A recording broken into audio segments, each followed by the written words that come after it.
Ya, ini regulasi yang masih ada saat ini tentang, penyelenggaraan geriatri di rumah sakit.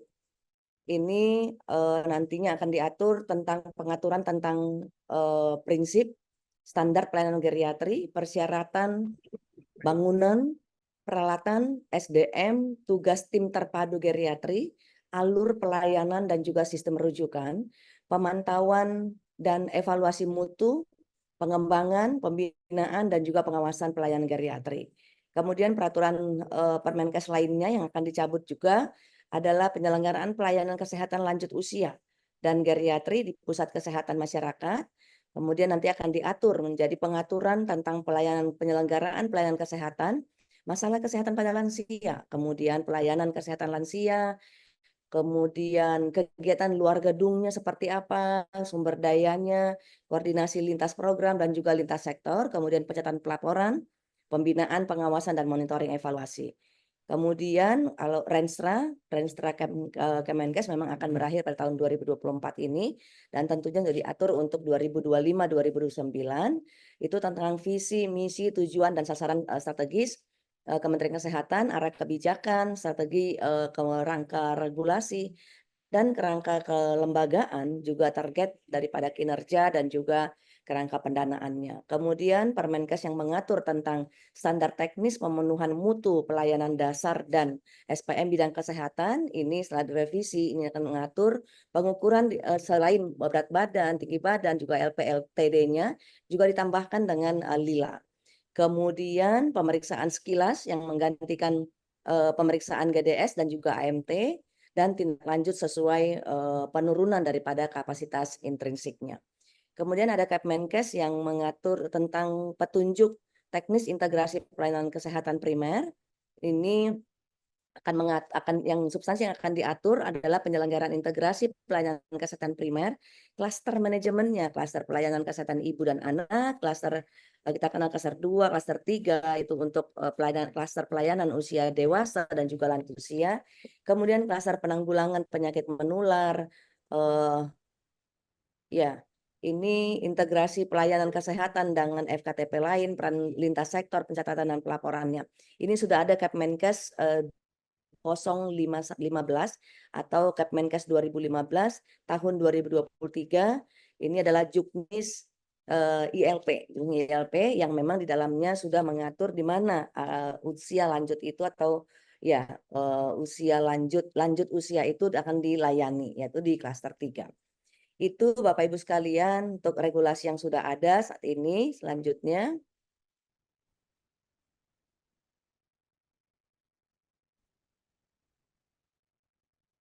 ya, tentu membuat satu pedoman yang akan ada dari baik itu sebelum juga undang-undang, pada waktu penyusunan PP juga demikian untuk penyusunan daripada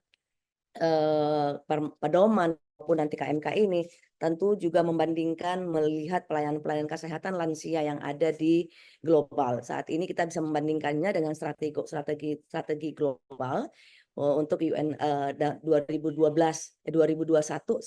sampai tahun 2030.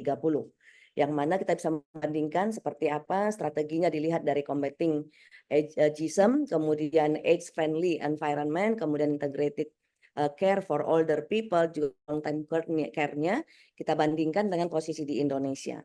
Kalau di strategi globalnya ada ratifikasi perundangan terkait diskriminasi usia. Kemudian ada mendukung program eliminasi diskriminasi usia, kemudian mendukung upaya literasi terkait diseminasi yang sifatnya intergenerasional, kemudian memastikan keberimbangan media terkait kelanjut usiaan. Posisi di Indonesia kita punya Undang-Undang Kesehatan Lanjut Usia, namun belum menyasar mengenai diskriminasi usia spesifik secara spesifik, diskriminasi usia secara spesifiknya, kemudian lansia, ya undang-undang lansia ini sudah mengakomodir untuk lansia untuk dapat bekerja, kemudian pelibatan lansia, kemudian peningkatan kesempatan belajar melalui usia lansia, memprioritaskan lansia dalam mendapatkan pelayanan. Kemudian kalau dilihat dari aspek age friendly environment-nya dibandingkan dengan di global itu mengatur bagaimana memperluas jejaring lintas program, lintas sektornya dalam penuhan sehat. kemudian mendukung inklusivitas daripada lanjut usia di berbagai forum dan dialog, kemudian advokasi, rencana kontingensi, kedaruratan, dan untuk kemanusiaan yang inklusif tentunya. Kemudian kalau di posisi di Indonesia, ada beberapa daerah yang memang sudah membuat kota ramah lanjut usia, ada taman lansia, kemudian sudah dikembangkan juga puskesmas, santun lansia, dan rumah sakit geriatri pada sektor kesehatan, dan sudah ada SPM-nya. Khususnya pada lansia pada situasi krisis. Kemudian kalau dilihat dari aspek integrated care for older people, di strategi global itu mengadopsi ICOP dan menilai kemampuan sistem kesehatan untuk integrasi dan meningkatkan penggunaan obat dan alkes yang aman, efektif, dan terjangkau, scale up pelayanan primer yang tentunya lebih komprehensif, dan peningkatan kapasitas lintas program dan lintas sektor. Kalau kita lihat dibandingkan dengan posisi di Indonesia, sudah mengadopsi namanya screening sekilas. Kemudian scale up IPLP, pelayanan primer, sudah terakomodir di integrasi layanan primer. Kemudian, Iya, kalau itu ya, ini bocor ya. Oke, bawahan. kemudian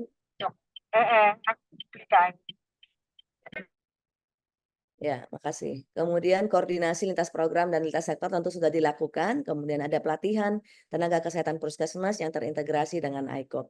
Untuk long term care itu ada legal. Kalau di UN itu mengatur strateginya adalah legal framework, kemudian pedoman terkait LTC dan pembiayaannya tentunya, kemudian kolaborasi LPLS-nya, pelibatan komunitasnya. Posisi di negara kita sudah dikembangkan oleh layanan lansia terpadu. Kemudian ini oleh Bappenas yang nanti memang akan kita buatkan pilot-pilotnya, dan sudah ada pedoman caregiver. Kemudian orientasi caregiver setiap tahunnya, dan belum ada memang skema pembiayaan untuk perawatan jangka panjangnya. Itu selanjutnya yang tentunya nanti itu menjadi pertimbangan kita untuk mengatur pada KMK berikutnya. Selanjutnya.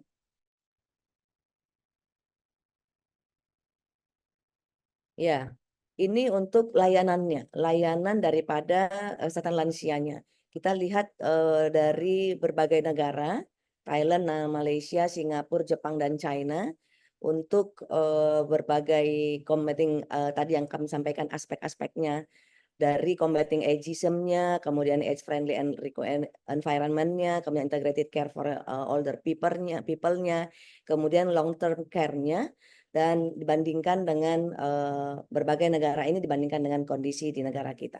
Itu tentunya ini menjadi dasar kita untuk membuat dan mengatur untuk aturan-aturan yang mengatur untuk pelayanan kesehatan lansianya pada KMK, Permenkes, dan juga KMK yang akan kita susun. Selanjutnya,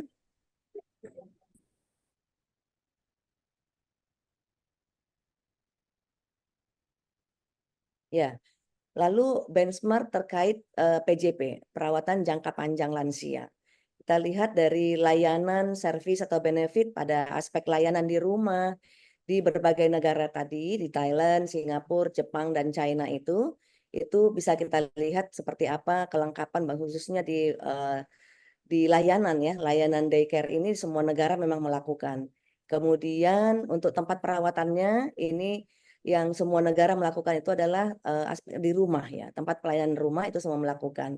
Kemudian untuk pengelolaan daripada perawatan jangka panjangnya ini memang masih bervariasi ya. Kalau di negara di Thailand itu PJP itu diterapkan di level kecamatan sebagai layanan terpadu. Kemudian diterapkan melalui Komite Kesehatan Kecamatan di Kabupaten, terdapat alokasi anggaran juga untuk melatih caregiver sebagai care manager. Care manager itu. Kemudian yang untuk Singapura ini kita nggak dapatkan datanya, dan China. Kemudian untuk Jepang itu administrasi program kesehatan dan PJP itu terpisah. Dan biaya pelayanan PJP ditetapkan dan direvisi oleh kementerian terkaitnya. Itu pembandingan benchmarknya untuk PJP-nya. Lanjutnya,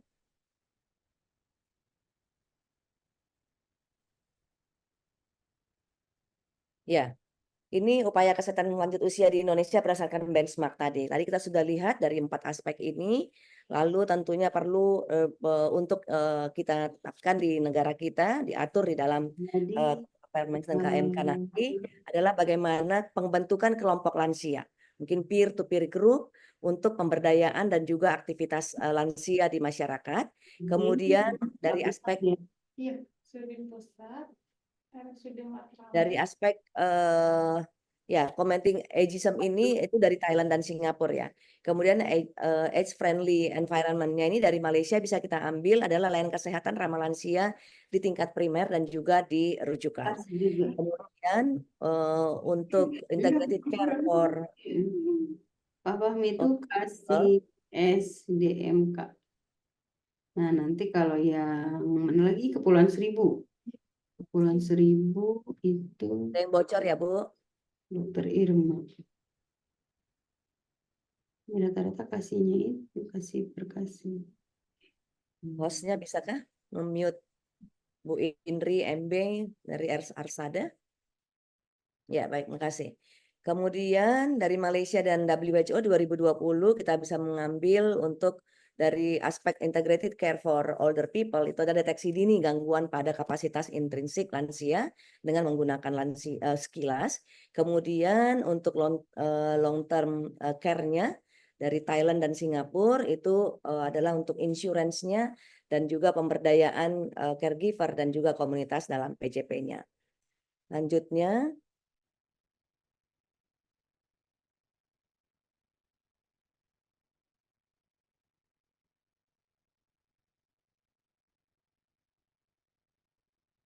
ya, delay ya. Dan ini yang menjadi amanah daripada Undang-Undang 17 tentang kesehatan terkait dengan kesehatan lanjut usia ada di pasal 52 tentang upaya kesehatan lansia, di mana upaya kesehatan untuk usia 60 tahun ke atas yang itu ditujukan menjaga agar tetap hidup sehat, berkualitas, dan produktif sesuai martabat kemanusiaan. Dan diatur di sana dalam upaya kesehatan lansia itu mulai daripada jenis layanannya. Baik itu mulai dari upaya promotif, preventif, kuratif, rehabilitatif, dan juga paliatif. Kemudian seperti apa pelayanan PJP-nya di Fasiankes, baik itu di FKTP, FKTL, di rumah, dan juga perawatan di rumah. Kemudian pelayanan PJP di luar Fasiankes itu juga seperti apa, misalnya di panti sosial dan juga di lembaga sosial lainnya. Kemudian pelayanan berbasis masyarakat atau keluarga dan juga masyarakat. Kemudian pelayanan geriatri terpadu rumah sakit. Ada tim geriatri diatur di sana tentang tim geriatrinya yang terpadu, jenis layanannya apa saja, kemudian SDM-nya siapa dan juga sarprasnya. Kemudian secara khusus juga kita melihat SDM adalah tenaga medis, tenaga kesehatan, tenaga pendukung, penunjang, dan juga tenaga lainnya baik itu kader juga pekerja sosial kesehatan. Kemudian kemudian yang profesional maksudnya. Kemudian untuk sarana dan prasarana juga peralatannya itu juga diatur bagaimana Fasiankes di FKTP dan FKTL-nya, di luar Fasiankesnya panti sosial dan juga lembaga sosial lainnya. Kemudian tentang penyelenggaraannya diselenggarakan oleh pemerintah pusat, pemerintah daerah dan juga masyarakat. Karena kita tadi sudah melihat jenis pelayanannya ada di luar daripada Fasiankes. Kemudian tentu pencatatan dan pelaporannya tetap dilaksanakan dengan data termasuk data layanan, data SDM dan juga data sarprasnya.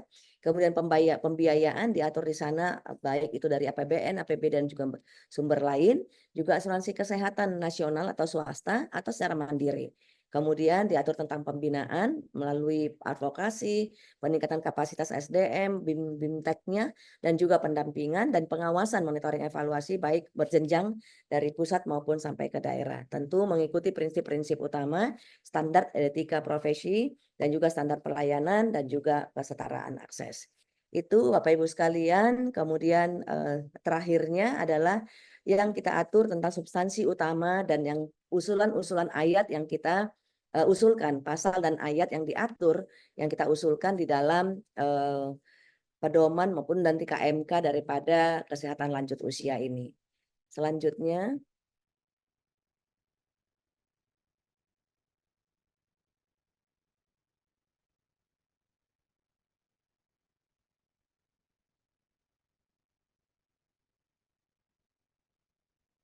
ya, substansi utamanya yang ada di ini RPP ya, bukan RPP ya, PP ya. adalah upaya kesehatan lanjut usia dilakukan melalui berbagai upaya tadi, promotif sampai paliatif. Ini topiknya tentunya ada, yang kedua adalah upaya kesehatan lanjut usia dilakukan sepanjang siklus hidup. Ini substansi utamanya yang nanti topik-topiknya akan kita lihat mulai dari adanya definisi, yang sehingga usulan ayatnya adalah bahwa definisi yang ada mulai dari undang-undang tentunya ini misalnya dimasukkan di dalam substansi dalam pedoman ini adalah upaya kesehatan lanjut usia dilakukan sejak seseorang berusia 60 tahun atau usia lain yang ditetapkan sesuai dengan peraturan ketentuan perundang-undangan.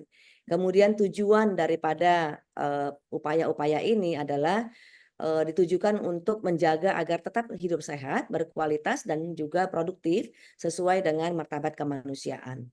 Kemudian dalam penyelenggaraannya tentunya upaya kesehatan lanjut usia diselenggarakan melalui penyediaan akses daripada fasilitas pelayanan kesehatan dan juga pelayanan kesehatan lanjut usia serta partisipasi daripada masyarakat. Kemudian diatur di sana di pasal di ayat-ayatnya adalah pelayanan kesehatan lanjut usia diselenggarakan melalui pelayanan lanjut usia di fasilitas pelayanan kesehatan, perawatan jangka panjang di fasilitas, di pelayanan kesehatan tingkat pertama, di tingkat lanjut, di rumah perawatan, kemudian di fasilitas pelayanan di luar fasilitas pelayanan kesehatan dan juga di keluarga. Kemudian penyelenggaraan lainnya adalah berbasis masyarakat, meliputi promosi dan screening kesehatan secara proaktif dan dengan melibatkan keluarga dan juga mengutamakan partisipasi masyarakat. Dan penyelenggaraan upaya kesehatan lanjut usia ini meliputi upaya dari promotif sampai kepada paliatif. Kemudian di sana juga mengusulkan untuk sumber daya yang mana dalam upaya layanan kesehatan lanjut usia dibutuhkan sumber daya yang meliputi SDM, sarana prasarana, pendanaan, dan juga sistem pencatatan pelaporan, dukungan pemerintah, pihak swasta, dan juga masyarakat. Sumber daya yang dimaksud tentunya pada definisi sumber daya tadi adalah tenaga medis, tenaga kesehatan, tenaga pendukung atau penunjang kesehatan yang terlatih sesuai kompetensi dan kewenangan, kemudian tenaga lainnya. Dan nanti akan disampaikan juga per definisi daripada jenis sumber daya manusia yang ada dan juga termasuk tenaga medisnya, tenaga kesehatannya itu apa yang dimaksud dengan tenaga kesehatan, kemudian apa yang dimaksud dengan tenaga pendukung dan juga tenaga penunjang ini, kemudian juga tenaga lainnya, baik itu tentang nanti mengatur tentang kader, dijelaskan tentang kader, tenaga pekerja sosial yang terlatih tentunya sesuai dengan kompetensi dan kewenangannya. Itu yang saat ini sudah diatur, sudah diusulkan ayatnya. Tentunya slide berikutnya masih ada kah? Ya, sepertinya cukup. Memang sampai di situ yang bisa yang diatur. Tentunya forum ini meminta masukan dari para pakar, Bapak Ibu sekalian, dari Pokja dan juga pada mitra akademisi dan Bapak Ibu yang berkesempatan hadir untuk melengkapi hal-hal yang mungkin masih belum diatur dan juga yang perlu diperjelas ataupun didetailkan kembali hal-hal yang sudah kami usulkan untuk lebih melengkapi dan juga ya nanti untuk bisa kita teruskan untuk sampai kepada penyusunan dan juga finalisasi daripada pedoman dan KMK yang akan disusun ini. Dan terima kasih untuk itu. Saya kembalikan ke Mbak Danti. Ini nanti untuk saling nanti mungkin Dr. Yulina nanti akan juga bisa membantu dalam diskusinya proses penyusunan dari selama ini. Terima kasih Pak Danti. Silakan. Terima kasih Direktur. Izin Bapak Ibu yang ingin bertanya, kami persilakan. Silakan raise hand, nanti akan dipanggil oleh tim kami juga untuk melihat siapa saja yang akan bertanya. Mungkin bisa langsung raise hand. Mbak Danti ada Pak Erven Gustiawan, Mbak Danti dari PDS yang raise hand. Oh, ya, mohon maaf saya tidak. Ya, terima kasih. Ya, silakan, Pak Ibu. Erven. Ya, terima kasih, suara saya terdengar ya. Jelas, Bapak, jelas. Ya, kami dari Perkumpulan Dokter Indonesia PDSI berterima kasih telah diundang untuk pembahasan draft Permenkes ini. Di chat ke kolom chat juga kami sudah buat beberapa poin ya. Yang pertama itu adalah terkait aspek legalitas.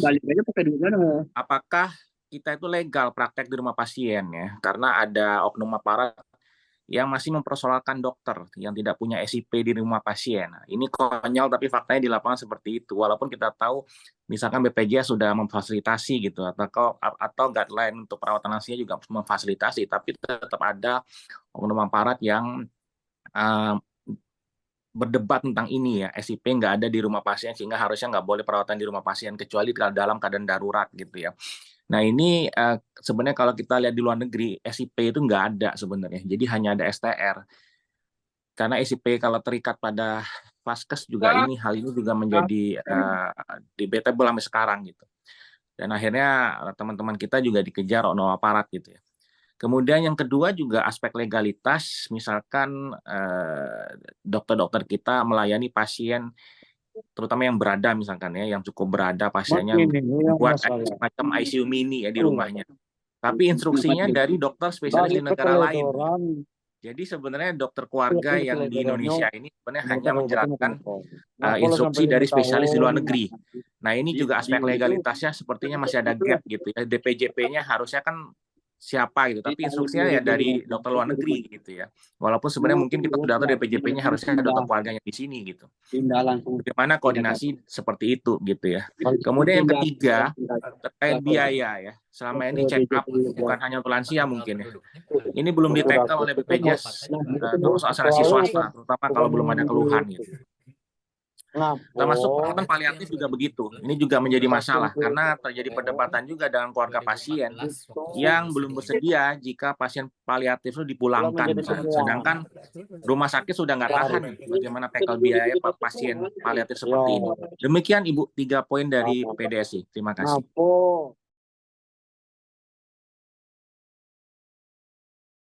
Ya, terima kasih Bapak atas masukannya.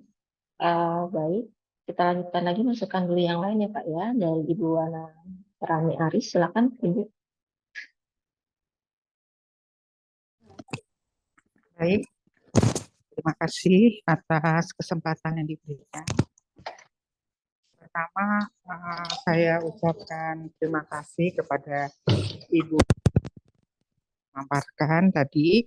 Kami akan sedikit memberikan masukan terkait dengan long term care. Jadi kalau pasien datang ke rumah sakit, kemudian katakanlah pasien geriatri perlu dirawat di rumah sakit, maka tim geriatri baik itu dari penyakit dalam, dari psikogeriatri, dari rehab medik akan menanganinya di rumah sakit ya, khususnya tentu rumah sakit tipe B dan tipe A yang lengkap. Nah, namun demikian di dalam perawatan itu adalah perawatan acute gitu. Artinya setelah selesai masalah acute conditionnya, maka pasien akan dipulangkan ke rumah dan akan lanjut dengan long term care, dengan home care ya, seperti tadi yang disebutkan oleh penanya pertama.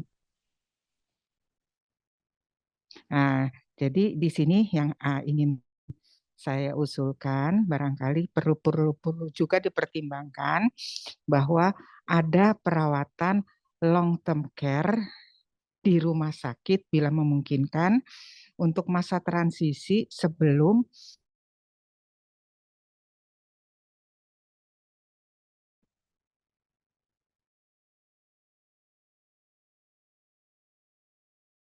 Mohon maaf Ibu, suaranya terputus atau dari saya yang terputus ya?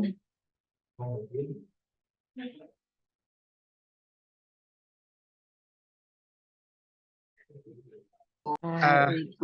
belum siap untuk dipulangkan begitu, sehingga perlu ada transisi begitu.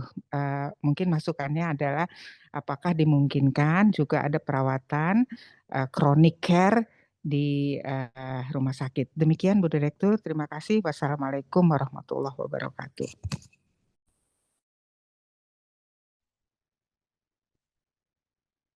Bu Danti, bisa saya Bu Danti? Dari PDGKI, Oke, silakan Ibu. Nur Puji dari Setelah PDGKI. ya Ibu silakan dari Ibu Puji. Setelah ini ada Ibu Ya, Martina dan Prof. Dinati. Nanti dipersilakan langsung saja ya Bapak Ibu. Terima ya. kasih. Terima kasih Bu Danti. Pertimbangan saya, masukan saya seperti ini. Tahun 2040 itu nanti ya sekitar maaf kedengaran ya Bu Danti?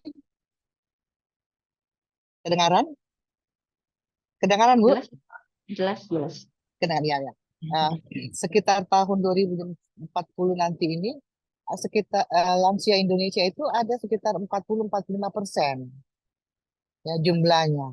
Nah, pada saat yang bersamaan, masalah utama di lansia itu penyakit-penyakit yang kronis, banyak sekali. Nah, karena kami dari Perhimpunan Dokter Gizi Klinis, ini selalu menghadapi pasien-pasien yang lansia di rumah sakit itu luar biasa ya dengan segala macam masalahnya. Nah, kemudian di sini mungkin kita harus banyak bekerja sama dengan bagian Departemen Farmakologi. Karena umumnya mereka itu sudah mengkonsumsi obat yang luar biasa banyaknya. Sudah ada polifarmasi.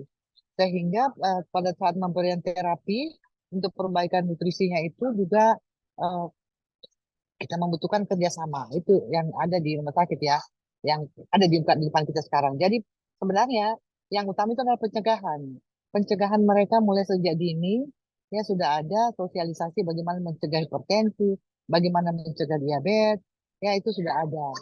Nah, di luar negeri yang saya lihat, mereka memang mempunyai ya tempat-tempat di mana orang-orang Geri ini mempunyai tempat yang bisa bebas ya dapatkan pelayanan yang sangat baik dan fasilitas juga ada, melibatkan pemerintah dalam hal ini.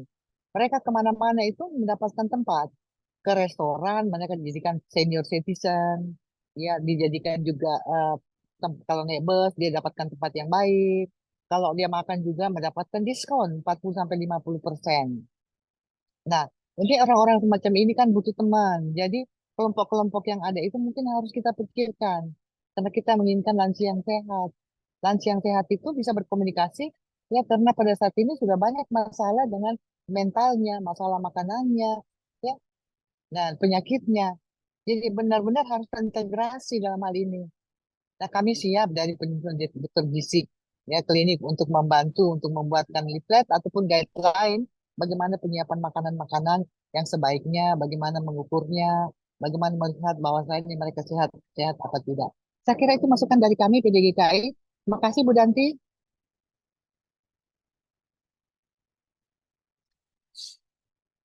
Saya kembalikan ke Bu Danti, silakan. Silakan, makasih Ibu. Oke, ya.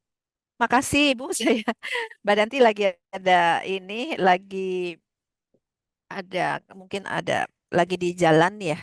Jadi kami lanjutkan ya Ibu. Makasih sebelumnya atas masukan yang disampaikan. Berikutnya masih ada lagi yang raise hand, Prof. Tuti. Roro Tuti ya. Iya. Terima kasih Bu. Ya, Perkenalkan silakan. saya Prof. Roro.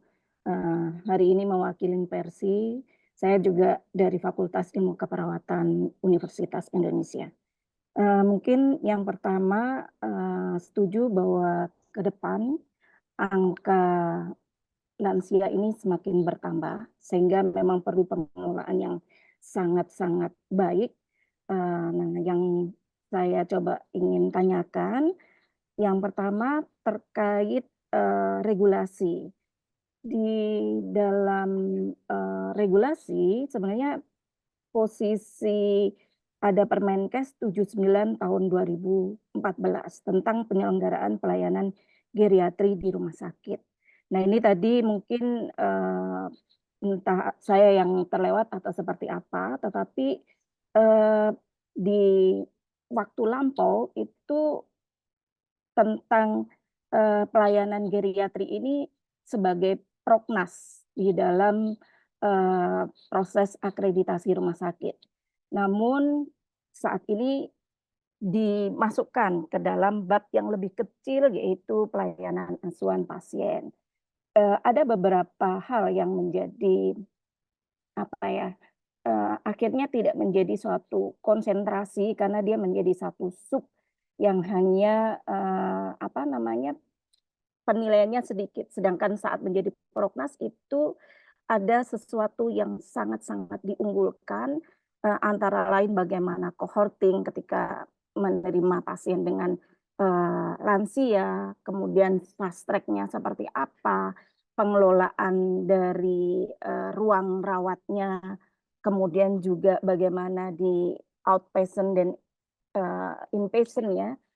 Mungkin nanti Dokter Hanum juga dari Persi juga akan menyampaikan juga. Nah, ini juga menjadi perhatian jika dimungkinkan nanti ada suatu panduan khusus ya untuk bagaimana perawatan geriatri di rumah sakit. Itu seperti itu.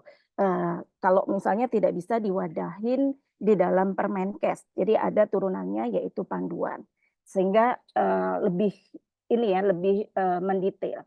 Kemudian perawatan geriatri tentunya difokuskan pada PCC, Patient Centered Care, dengan mengedepankan interkolaborasi PPA, profesional pemberi asuhan.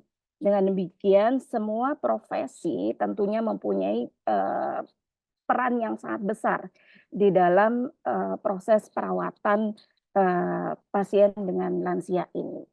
Kita tahu bahwa lansia ini banyak kasus penyakit baik akut dan kronik, sehingga tentunya kalau melihat sistem di Indonesia dengan model ada suatu pembiayaan yang sangat memang diatur, ini tentunya harus difikirkan proses transit dari hospital ke home.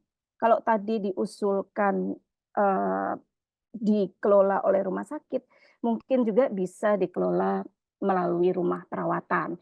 Dan ini juga sudah ada di Undang-Undang Kesehatan tentang rumah perawatan. Kalau kita lihat dari Jepang, Taiwan, kemudian Belanda, rumah-rumah perawatan ini sangat-sangat maju. Sehingga memang tidak hanya dikelola misalnya panti sosial ya, panti lansia sosial, tetapi rumah perawatan ini lebih ke arah rumah transit yang juga bisa menjadi suatu proses misalnya tinggal maupun transit dari hospital ke home. Jadi tidak bergabung dengan hospital, tapi ini juga untuk meningkatkan bagaimana FKTP bisa berjalan lebih ini ya, lebih optimal. Kemudian tentunya ketika ada rumah perawatan, kemudian juga home care, perlu diperhatikan juga pembiayaan. Karena biasanya kenapa lansia ini bolak-balik ke rumah sakit dan sebagainya itu karena kaitannya tidak ada tanggungan biaya. Nah, ke depan semoga ini bisa diakomodir. Mungkin demikian intinya lansia ini adalah proses yang sangat luar biasa dan harus digarap secara interkolaborasi. Terima kasih. Mungkin dari Persi ada Bu Hanum sekalian dari Persi. Saya kembalikan pada moderator. Terima kasih. Ya, makasih, makasih. Selanjutnya mungkin yang raise hand dulu ya Bu ya. Ya. Kita ke Prof. Martina, silakan Prof. Baik, terima kasih Ibu Julina. Iya, kalau mau bilang upaya pelayanan kesehatan lansia ya di kepala saya itu banyak banget. Karena dari saya masih muda sampai sekarang saya sudah jadi lansia, kita ya gimana ya kayak muter-muter gitu. Mungkin karena memang kurang kolaborasi dan kebersamaan. Saya senang sekali bahwa sekarang ini upaya kesehatan lansia berada di bawah kesehatan masyarakat ya, betul nggak? Ya, karena nggak bisa dipisahkan antara kesehatan lansia di masyarakat ataupun di rumah sakit. Kalau dulu kan di bawah pelayanan, kalau nggak salah ya, pelayanan. Nah, intinya saya hanya ingin mengatakan bahwa yang harus kita galakkan itu adalah promosi dan prevensi, supaya jangan nanti kita nggak akan bisa, jangan sampai membludak gitu yang harus kita rawat, karena lansia kita akan banyak sekali. Nah, untuk promosi, yang ingin saya ingatkan adalah jangan lupa kultur dan budaya orang Indonesia. Mungkin boleh dibaca tuh bukunya Pak Mohtar Lubis yang dari tahun 77, tapi itu benar, kita masih percaya banyak mitos, masih percaya banyak lah gitu ya terkait nilai-nilai yang seperti itu. Nah, seperti misalnya apa betul orang hipertensi nggak boleh makan garam sama sekali? Apa benar kita nggak boleh makan minyak gitu ya? Nah, tadi dari Ibu dari apa bagian gizi juga ya. Jadi barangkali itu aja yang ingin saya sampaikan terkait dengan upaya kita mungkin lebih banyak digalakkan untuk promosi dan prevensinya. Tentu saja layanannya juga diperlukan. Nah, untuk layanan yang mungkin belum tertangani selama ini adalah tadi seperti pertanyaan bagaimana kalau kita melayani di rumah, home care. Home care itu tidak sama dengan home visit. Kalau visit bisa dilakukan oleh dari Kemensos, dari Dinsos, dan tapi kalau home care adalah perawatan di rumah yang bisa merupakan kelanjutan dari pelayanan di rumah sakit. Bisa pasiennya gawat dan sebagainya. Nah, sebagai dokter, SIP-nya gimana nih gitu? Apa udah nggak perlu lagi barangkali sekarang ya? Nah, barangkali itu mohon bisa ditampung, dipikirkan. Kemudian daycare. Daycare juga bagian dari terapi. Baik bagi yang sudah mengalami disabilitas maupun yang belum. Yang belum itu dalam rangka upaya pencegahan. Daycare ini apakah bisa dibayarkan oleh BPJS? Nggak tahu, selama ini kayaknya belum ya. Kemudian itu tadi yang disampaikan oleh Ibu, nursing home. Nursing home itu bukan sama dengan panti. Itu beda, panti sosial. Tapi kalau nursing home adalah orang yang sudah sakit dan dirawat. Mungkin itu perlu diperjelas, mohon dicatat barangkali yang seperti itu. Saya kira hanya itu yang ingin saya sampaikan, yang inti-intinya saja dulu. Karena kita udah banyak sekali ya kayak PJP, lalu kita simpang siur. Kalau kita nggak bekerja sama barangkali dengan kementerian yang lainnya juga soal tenaga kerja, soal apa segala macam juga nggak bakalan sampai gitu. Upaya kesehatan yang kita inginkan supaya masyarakat lansia kita sehat itu enggak nyampe-nyampe gitu karena mentok. Lalu kita berbeda-beda pendefinisiannya itu. Mungkin itu perlu diperjelas. Satu lagi adalah standar pelayanan. Sekarang ini udah mulai banyak layanan-layanan untuk lansia. Baik yang sifat daycare, yang bilang nursing home. Tapi apa betul nursing home? Apa bukan cuma tempat titip saja?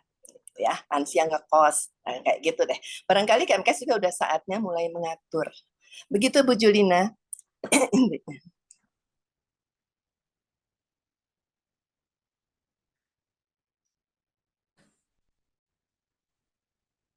Bu Julina, mungkin untuk contoh pencegahan nih, depresi, pencegahan demensia. Kasih Nah, banyak, Prof.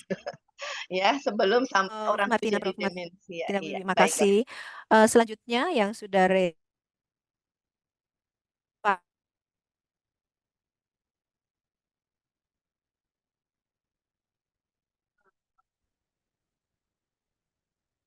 Ya. Salam. Ya. Ini juga jadi hal yang sedang selain dokter Gisah, Pak Ritah ya. Saya duluan tadi. Assalamualaikum. Ya, silakan dokter gigi. Dokter Hanum, saya biasa disebut sebagai dokter Hanum. Iya, Dokter Ya, Hanum, silakan Assalamualaikum. Dokter Hanum. Ya, saya Waalaikumsalam, dengan silakan. ya tadi berbarengan dengan Prof. Roro mewakili Persi gitu ya. Saya sangat setuju dengan tadi beberapa saran masukan dari para pakar-pakar tadi termasuk dari Prof. Martina misalnya. Memang harus ada integrasi komitmen dari hulu ke hilir ya, dari preventif sampai kemudian paliatifnya. Saya kebetulan ada di rumah sakit yang sudah menyelenggarakan pelayanan geriatri paripurna. Saya rasakan betul bagaimana sebetulnya kompleksitas yang dilakukan untuk memberikan pelayanan kepada pasien-pasien geriatri ya. Perlu kolaborasi tim multidisiplin gitu ya. Kemudian juga loss-nya panjang-panjang gitu, dan ada beberapa yang kemudian prognosenya juga tidak baik. Jadi kalau menurut saya memang perlu keseriusan dari kita semua, terutama dari Kementerian Kesehatan ini untuk memastikan bahwa promotif dan preventifnya ini harus kuat gitu. Sejauh ini gaungnya kan belum kita rasakan betul gitu ya. Jadi bagaimana kita bisa memastikan upaya-upaya promotif dan preventif untuk pasien-pasien lansia ini mungkin sudah disiapkan sejak dekade-dekade sebelumnya gitu. Ini gimana ini gaung ini agar nanti bisa dirasakan oleh seluruh masyarakat yang ada. Ini yang pertama. Karena sekali lagi saya sampaikan bahwa pada faktanya, pada realitanya pelayanan di rumah sakit untuk pasien-pasien geriatri atau lansia ini memang sangat-sangat kompleks. Dan regulasi yang sekarang sudah ada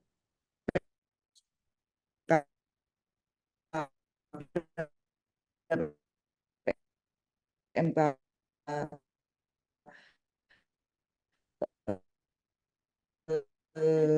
Putus-putus, Dok. dan 2014 juga soalnya kita bisa memenuhi stratifikasi. Halo, putus-putus ya? Masih bisa terdengar? Halo? Masih, Dok. Iya. Ya, masih, Dok. Tadi Masih ya? putus-putus. Oke. Jadi yang pertama sekali lagi tentang bagaimana kita secara konkret itu bisa menjadikan pelayanan promotif dan preventif untuk lansia sebelum berlanjut pada kuratif dan paliatif, karena perlu effort sumber daya yang sangat besar untuk memberikan pelayanan pada pasien-pasien lansia ini. Dan regulasi yang ada PMK 79 2014 ini juga secara objektif mungkin juga perlu kita evaluasi ya, walaupun tadi sudah ada rencana untuk dilakukan evaluasi karena memang sulit untuk mencapai stratifikasi yang ditetapkan. Jadi bagaimana dengan sumber daya yang ada kita bisa memaksimalkan kualitas hidup lansia-lansia kita yang itu merupakan masa depan kita semua. Dan yang ketiga usulan saya tampaknya perlu adanya guideline atau PNPK yang disiapkan oleh Kementerian Kesehatan dengan dukungan dari seluruh stakeholder bagaimana pelayanan lansia itu harus dilakukan. Saya tidak tahu persis ya apakah sudah ada PNPK atau guideline ini, tapi sepengetahuan saya belum ada. Saya mohon maaf kalau saya salah. Ya, jadi saya kira demikian 3 hal yang saya sampaikan. Dan yang terakhir ya, dari fakta di rumah sakit, sistem rujukan dan pembiayaan untuk perawatan pasien lansia ini kan sebuah tantangan tersendiri ya. Jadi pembiayaannya, coverage-nya dari JKN memang agak sulit, home care dan sebagainya tadi belum care itu belum bisa terfasilitasi. Kemudian sistem rujukan kompleks. Jadi kalau kita akan mendapatkan pelayanan yang ultimate untuk pasien-pasien geriatri tampaknya juga akan menjadi kendala dengan kondisi yang sekarang ada. Sistem rujukan yang berjenjang dan yang kedua adalah tentang pembiayaan. Ya, saya kira demikian yang saya sampaikan. Matur nuwun. Assalamualaikum warahmatullahi wabarakatuh. Waalaikumsalam. Terima kasih, Dr. Hanum.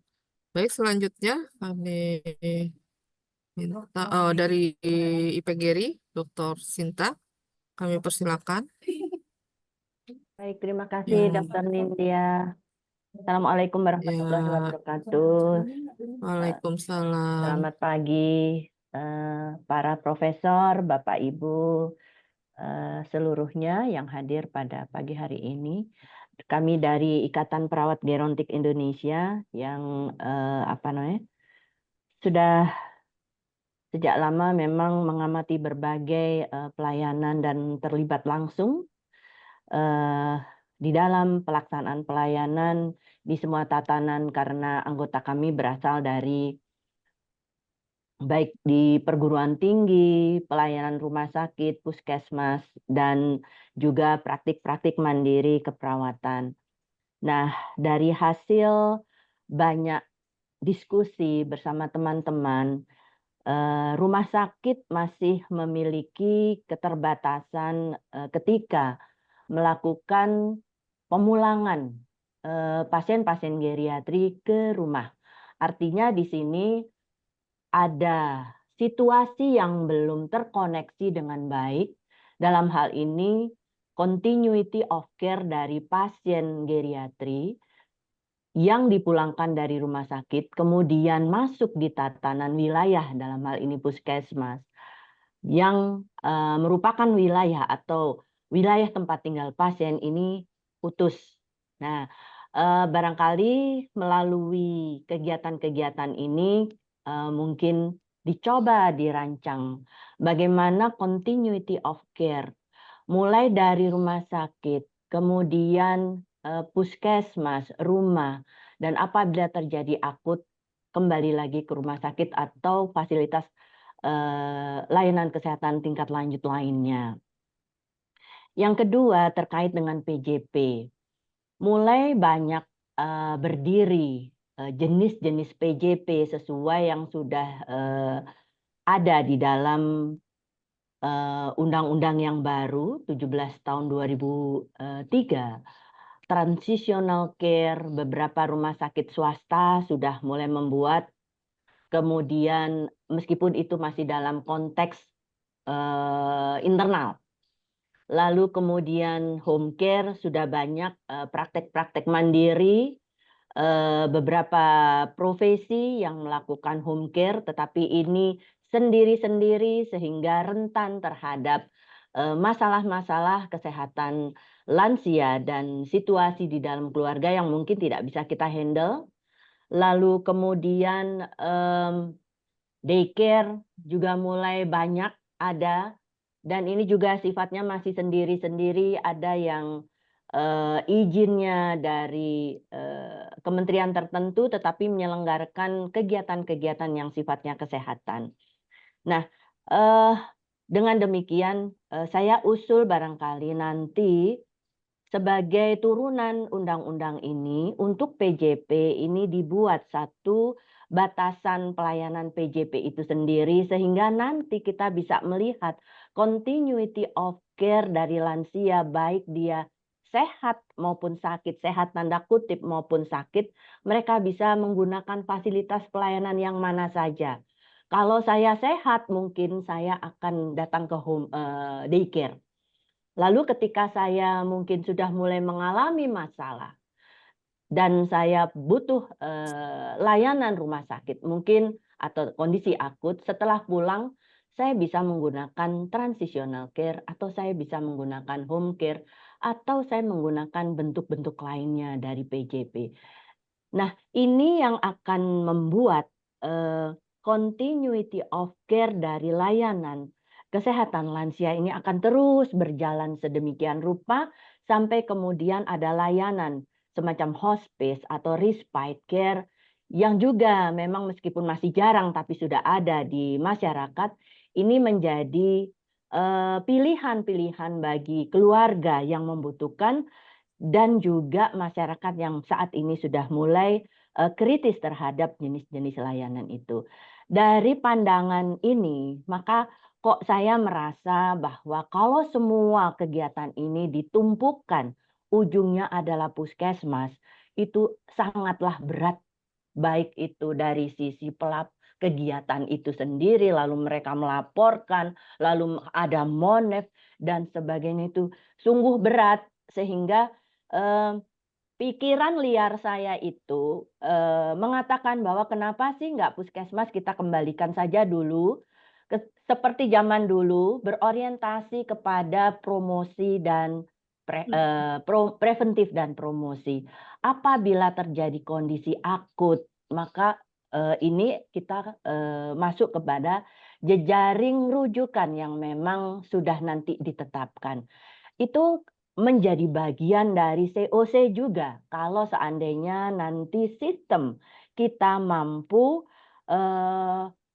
memilah bahwa mana yang bisa kita tonjolkan pada kegiatan-kegiatan yang sifatnya preventif, promotif, dan mana yang ditonjolkan untuk kuratif dan rehabilitatif, sehingga akan lebih mudah bagi teman-teman tenaga kesehatan untuk memahami dan mungkin bahkan mampu laksana karena sedemikian rumit, kompleks, dan besarnya permasalahan lansia baik sehat maupun sakit yang sangat-sangat melibatkan banyak stakeholder dan juga banyak lintas program dan lintas sektor. Itu saja masukan dari saya, Ibu Dr. Nindya. Terima kasih. Assalamualaikum warahmatullahi wabarakatuh. Selamat pagi. Salam sejahtera buat semua. Waalaikumsalam. Terima kasih, Bu Sinta, atas masukannya. Baik, selanjutnya Dr. Yuda Turana. Kepada Dr. Yuda kami persilakan. Mas Yuda. Terima kasih Bu Nindya dan juga teman-teman sahabat saya yang saya sangat familiar semuanya. Selamat pagi, salam sejahtera. Assalamualaikum warahmatullahi wabarakatuh. Saya setuju dengan semua masukan tadi. Ada beberapa tambahan singkat saja. Satu yang mengenai Permenkes 21 2020 itu menyangkut renstra yang akan berakhir gitu ya.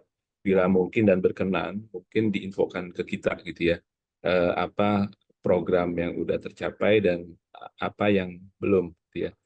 Sehingga dari sana kita bisa berpikir membantu terfokus juga gitu ya.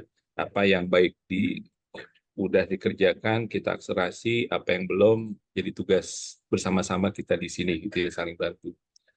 Kemudian yang kedua mengenai PJP.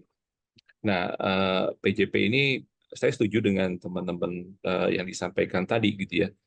Memang saya sering sampaikan kalau di forum-forum nasional dan global, dan ini data dunia itu dari 150 negara, lebih dari 10.000 subjek, 1.000-nya dari kita gitu ya. Waktu itu kan ngirim data banyak. Itu memang bahkan dengan Malaysia pun kalau ditanya merawat lansia itu berat nggak? Semua menjawab berat gitu ya, sama angkanya nggak berbeda dengan negara lain. Tetapi saat ditanya apakah Anda mau merawat orang tua Anda di rumah, gitu ya. Itu yang amat menarik adalah dari data hampir tadi 150 negara ya. Kita bandingkan dengan kalau negara maju itu 25%, kalau Malaysia ya serumpun 12%, Indonesia tuh kurang dari 6%, gitu, kalau nggak salah 5%. Jadi artinya memang bukan berarti institusi perawatan itu nggak penting-penting pada kelompok-kelompok tertentu, tetapi memang dari aspek cultural Indonesia tuh berbeda. Memang harus penguatan PJP terutama di komunitas dan di rumah jadi catatan, dan saya sangat setuju tadi yang disampaikan oleh teman-teman, oleh Ibu Sinta dan sebagainya mengenai penguatan tadi. Kemudian yang kedua, yang satu lagi mungkin yang mengenai dulu sempat pembahasan terkait ICOP dari yang WHO. Mungkin saya yang ketinggalan, tetapi saya nggak tahu apakah seberapa jauh sudah terimplementasi gitu ya. Karena waktu itu saya masih ingat dengan senior saya, Dr. Suke gitu ya, amat menarik gitu ya. Itu mungkin amat baik juga kalau bisa terimplementasi. Kemudian juga mengenai saya fokus di yang assessment, khususnya yang di kognitif gitu ya. Saat misalnya ada mahasiswa yang S3 atau S2 menanyakan, sebenarnya kalau Kementerian Kesehatan instrumen apa sih yang sering dipakai untuk screening gitu. Kalau kita cari di beberapa dokumen, itu ternyata nggak standar sama. Kalau di Permen yang nomor 4 2019 misalnya, pakai abbreviated mental test gitu ya. Tetapi saya sempat lihat ada yang pakai masih MMSE. Tetapi juga ada instrumen yang lain lagi gitu ya. Di ICOP juga mungkin lain lagi gitu ya. Dalam konteks nanti di ujung masyarakat sana, sebenarnya sih nggak masalah apapun yang dipakai, tetapi kita sepakat dulu apa yang mau dipakai sehingga nanti bahasanya sama begitu. Mungkin sementara itu dulu dari saya, tetapi saya sangat setuju tadi yang disampaikan teman-teman, dan saya pikir di ruangan ini juga banyak ahli-ahli yang lain mungkin bisa memberikan input. Terima kasih. Saya mewakili Pergeri. Terima kasih, selamat pagi. Baik, terima kasih Prof. Yuda. Selanjutnya dari FIKUI, Prof. Junaiti, silakan Prof. Baik, terima kasih Dr. Nindya Sapitri. Selamat pagi, Assalamualaikum warahmatullahi wabarakatuh. Prof, Bapak Ibu semua, salam kenal juga. Saya Junaiti Sahar, dipanggilnya Jun, dan tertimpung untuk perawatan komunitas khususnya untuk agregat lansia ini sudah cukup lama, sesuai dengan umur saya juga, udah tua juga. Dan pelayanan ini tentunya sangat-sangat memprihatinkan. Kita sudah lama mengenal terminologi puskesmas santun lansia, namun sampai saat ini seperti apa yang santun lansia, apa indikator kriterianya belum bisa kita tunjukkan bahwa ini memang benar-benar santun.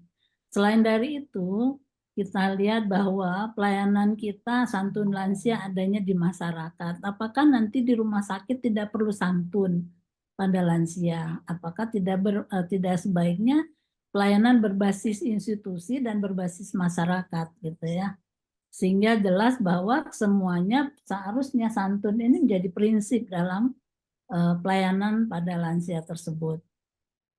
Yang kedua, terkait dengan tadi sudah dijelaskan, saya sangat mendukung bahwa continuity care ini sangat penting kita benahi.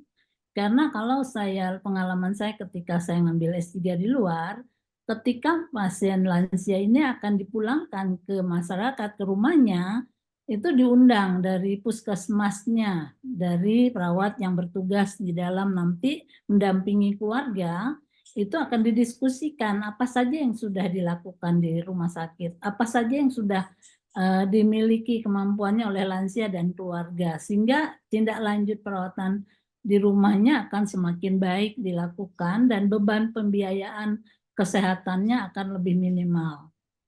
Jadi intinya bahwa banyak berbagai model continuity care ini, dan termasuk juga saat ini kita punya discharge planning dokumen hanya terkait dengan pengobatan, tetapi unsur perawatannya sendiri itu tidak mencakup di dalamnya. Oleh karena itu, melalui penelitian mahasiswa doktoral itu juga sudah dikembangkan bagaimana juga dokumentasi. Saya rasa KARS juga sudah ada, tetapi spesifik untuk lansia sudah juga pernah dikembangkan terkait dengan bagaimana harusnya satu dokumennya diserahkan ke puskesmas, satu diberikan ke keluarga di rumah. Sehingga keberlanjutan perawatan ini akan jelas terlihat dan keluarannya pun akan lebih terukur. Kemudian saya juga mendukung terkait dengan adanya transitional care ini adalah di antara kebetulan penelitian dilakukan 2023 teori transitional care between home to nursing home atau to hospital, di mana di sini memang lebih transisi yang dilakukan rumah perawatan, tidak berbasis rumah sakit. Karena apa? Karena kita harapkan setelah keluar dari rumah sakit, ketergantungan terhadap alat kesehatan yang canggih atau yang berbiaya mahal lebih minimal ketika dia turun. Apalagi nanti kalau dia sudah dipulangkan ke rumah. Oleh karena itu kita perlu mempertimbangkan aspek ini, karena kita sadar bahwa negara kita bukan negara yang kaya seperti negara-negara lain dengan penduduk yang cukup besar. Meskipun betul sekali kata Ida tadi bahwa jumlahnya sekitar 7, sekian persen, tetapi kalau dilihat angka real dibandingkan Malaysia, Indonesia jauh lebih besar populasi lansianya dari mereka. Oleh karena itu tentunya keterlibatan masyarakat di dalam penanganan lansia ini perlu lebih kita tonjolkan. Terkait dengan bergesernya usia harapan hidup, apakah kita masih akan menggunakan batasan usia 60 tahun untuk lansia? Apa tidak bergeser ke 65? Karena saat ini sudah 72. Sementara 60 itu kita pakai di Undang-Undang Kesejahteraan Nomor 13 tahun 2013. Sudah lama sekali gitu. Apakah kita tidak berani menggeser gitu? Misalnya 65, kalaupun belum bisa ke arah 70, minimal 65 lah misalnya yang disebut dengan lansia tersebut. Kemudian terkait juga dengan tadi hal yang sangat-sangat memprihatinkan saya dan juga membuat saya juga risau juga melihat pelayanan di institusional. Memang panti sosial di bawah Kementerian Sosial. Namun demikian bukan berarti lansia yang dirawat di panti sosial tersebut tidak memerlukan pelayanan kesehatan, baik pelayanan perawatan maupun pelayanan medis. Seringkali dianggap bahwa kalau sakit bisa dirujuk, tetapi tidak semua kondisi yang sakit itu serta-merta dirujuk. Ada perawatan dasar yang bisa dilakukan sebelum dirujuk ke rumah sakit. Atau setelah mereka dipulangkan dari rumah sakit tentunya ada tindakan-tindakan yang perlu dilakukan. Dan selama ini teman-teman perawat yang ada di panti sosial itu mereka namanya adalah apa itu Pak ini lebih ke arah pelayanan sosial, tenaga sosial. Padahal ketika lansia itu mengalami masalah kesehatan, apakah dia perlu dipasang infus, apakah dia jatuh perlu dijahit, itu disuruh perawat melakukan yang disebut dengan tadi pekerja sosial di panti tersebut. Dan ini kami sangat-sangat khawatir bahwa aspek legalnya mereka kalau namanya bukan perawat, mereka tidak legal melakukan praktek keperawatan. Tapi kenyataannya posisi di struktural SDM-nya mereka bukan termasuk kategori perawat.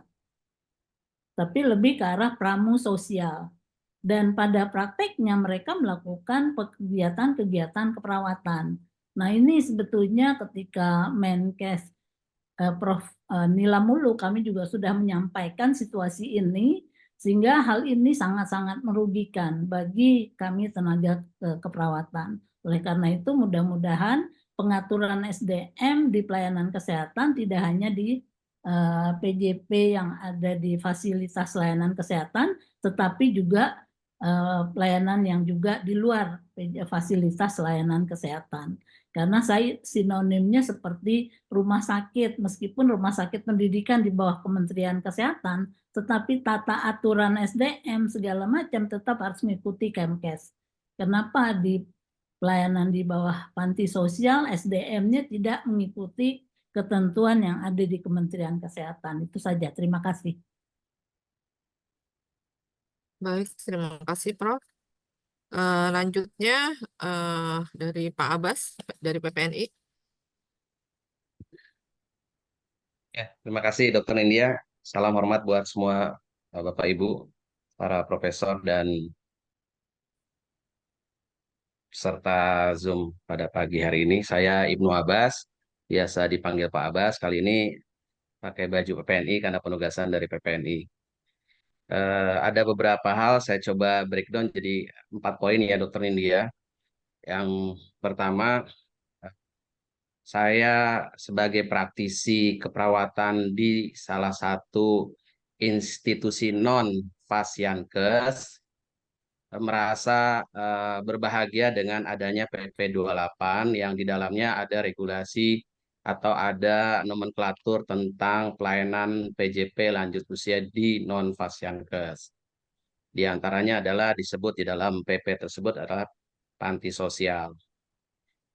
Itu yang pertama. Dan saya untuk poin pertama ini juga mengakomodasi teman-teman yang bergerak di bidang yang sama di luar panti sosial Tresnawerda.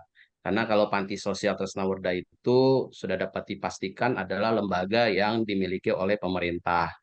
Realitasnya penyelenggara layanan lanjut usia yang berbasis seperti panti tanda kutip ya, itu banyak model. Ada yang melabel dirinya senior living, ada yang melabelnya seperti tempat saya rumah lansia atau dengan bahasa Sanskertanya Sasana Tresnawerda. Juga ada yang istilah-istilah lain ya itu karena variatif sekali. Termasuk izin operasionalnya juga itu relatif variatif.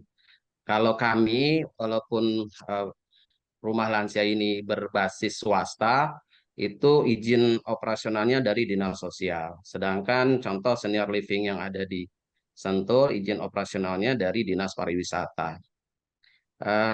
Sedikit yang kedua tentang lembaga-lembaga semisal kami itu memang di dalam pemberian pelayanannya dipayungi oleh satu Permensos nomor 5 tahun 2018 tentang standar rehabilitasi sosial lanjut usia. Yang di dalam salah satu pasalnya tadi sudah disinggung oleh Prof. Jun tentang nasib tenaga kesehatan, dalam hal ini perawat, bahkan ada juga fisioterapi yang tidak mendapatkan penghargaan yang selayaknya sebagai profesi tenaga kesehatan. Padahal di dalam Permensosnya itu disebutkan salah satu dari banyak tenaga sumber daya manusia yang ada di dalam standar tersebut adalah tenaga medis, berarti ada dokter atau perawat. Kemudian ada tenaga fisioterapi, tenaga psikiater, dan seterusnya. Itu bisa dilihat di PP 5 2008 Permensos 5 2018. Itu yang kedua. Realitasnya terkait dengan hal yang kedua tadi sudah disampaikan oleh Prof. Jun bahwa perawat khususnya saya karena mewakili PPNI harus bisa menyampaikan hal yang berhubungan dengan perawat secara lebih spesifik. Mereka disebut sebagai pramu sosial. Itu. Dan bahkan yang menyedihkan buat teman-teman yang bekerja di PSTW milik pemerintah sudah dikunci tidak akan pernah menjadi ASN dengan kontrak status karyawan kontrak PKWT ya, perjanjian kerja waktu tertentu. Jadi memang sangat kurang menghargai terhadap profesi. Padahal realitasnya ini yang ketiga Bapak Ibu, tadi Prof. Tina juga sudah menyampaikan agak sulit disebut nursing home untuk mungkin lembaga-lembaga semisal panti atau rumah lansia semisal yang saya kelola. Namun realitasnya ini hasil perjuangan sebenarnya Prof. Tina dari tahun 90-an akhir atau awal 2000 bahwa kami dari para pemerhati lansia yang bergerak di bidang panti, dulu ada namanya Paguyuban Panti Sosial Tresnawardha se-Indonesia DKI Jakarta, itu berharap di setiap PSTW atau panti-panti sejenis atau rumah lansia itu ada tenaga kesehatan.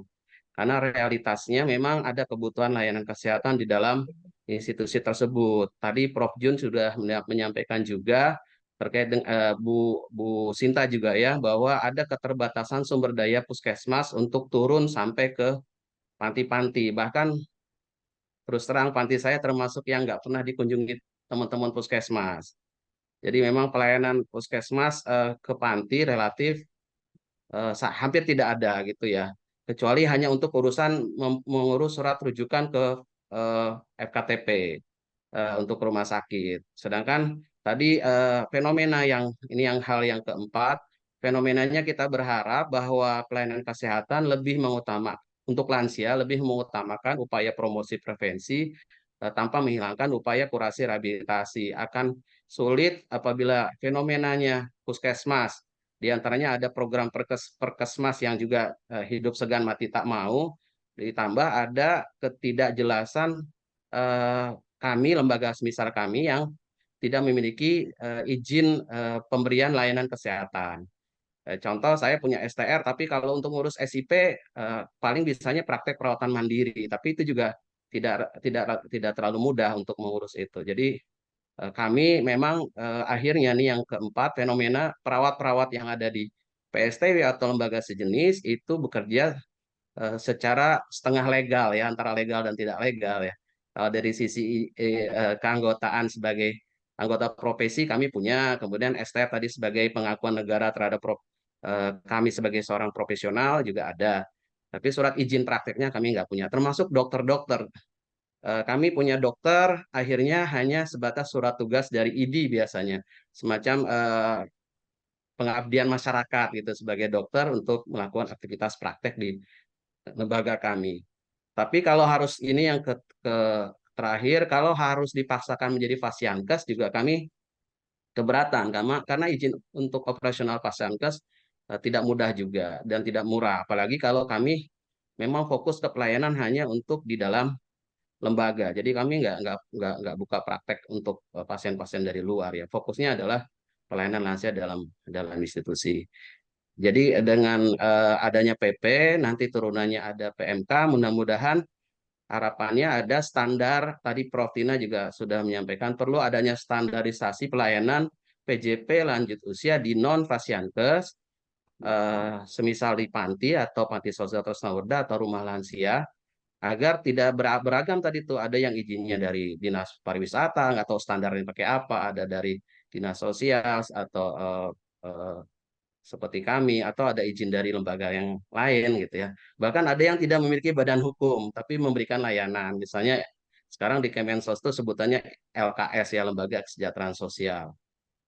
Itu barangkali, dan mudah-mudahan kalau lembaga sejenis seperti yang kami kelola bisa berkontribusi secara optimal dengan legalitas yang kuat gitu ya, dengan standar yang baik, itu insya Allah bisa berkontribusi terhadap penurunan angka kesakitan dan progresivitas penurunan kondisi lansia secara lebih baik gitu.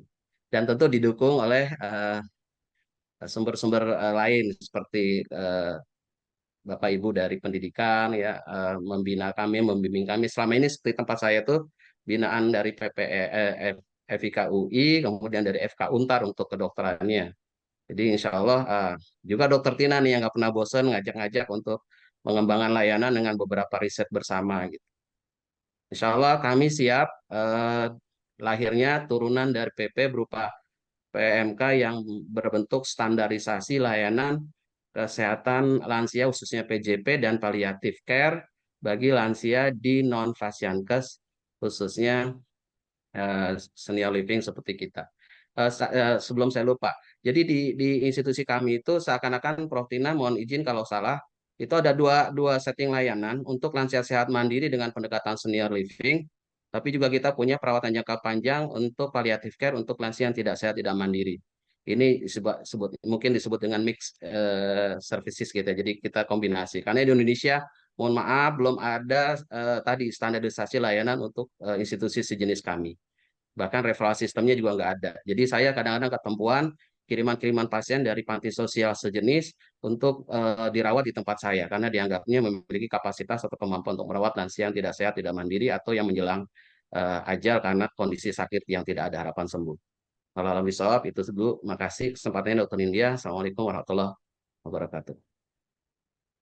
Waalaikumsalam. Terima kasih Pak Abbas atas masukannya. Kita lanjut ke Ibu Jisma Susanti. Ibu apa Bapak nih? Ibu Jisma Susanti yang sudah raise hand.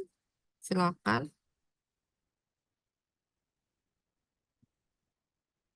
Ibu Jisma Susanti. Kalau tidak ada, kita lanjut ke Dr. Nina. Kepada Dr. Nina dari Pergemi. Silakan, Dok. Ya, terima kasih Dr. Nindya. Senang sekali tadi mendengarkan saran-saran dari Prof, Bapak Ibu semua untuk perhatian kita yang besar kepada komunitas kita yang makin besar ini. Dan banyak sekali masalah kesehatan yang mereka hadapi. Jadi pertama tadi kita sudah membahas tentang pentingnya continuum of care. Nah, jadi hampir semua pembicara tadi menyampaikan pentingnya continuum of care. Jadi sebaiknya kata-kata itu kesinambungan perawatan bahasa Indonesianya kita masukkan nanti dalam Permenkes itu, Dr. Julina. Nah, jadi Permenkes tersebut ini nanti berkesinambungan, jadi kontinumnya bisa tolong dimatikan Bu Emma ini suaranya. Nah, ya.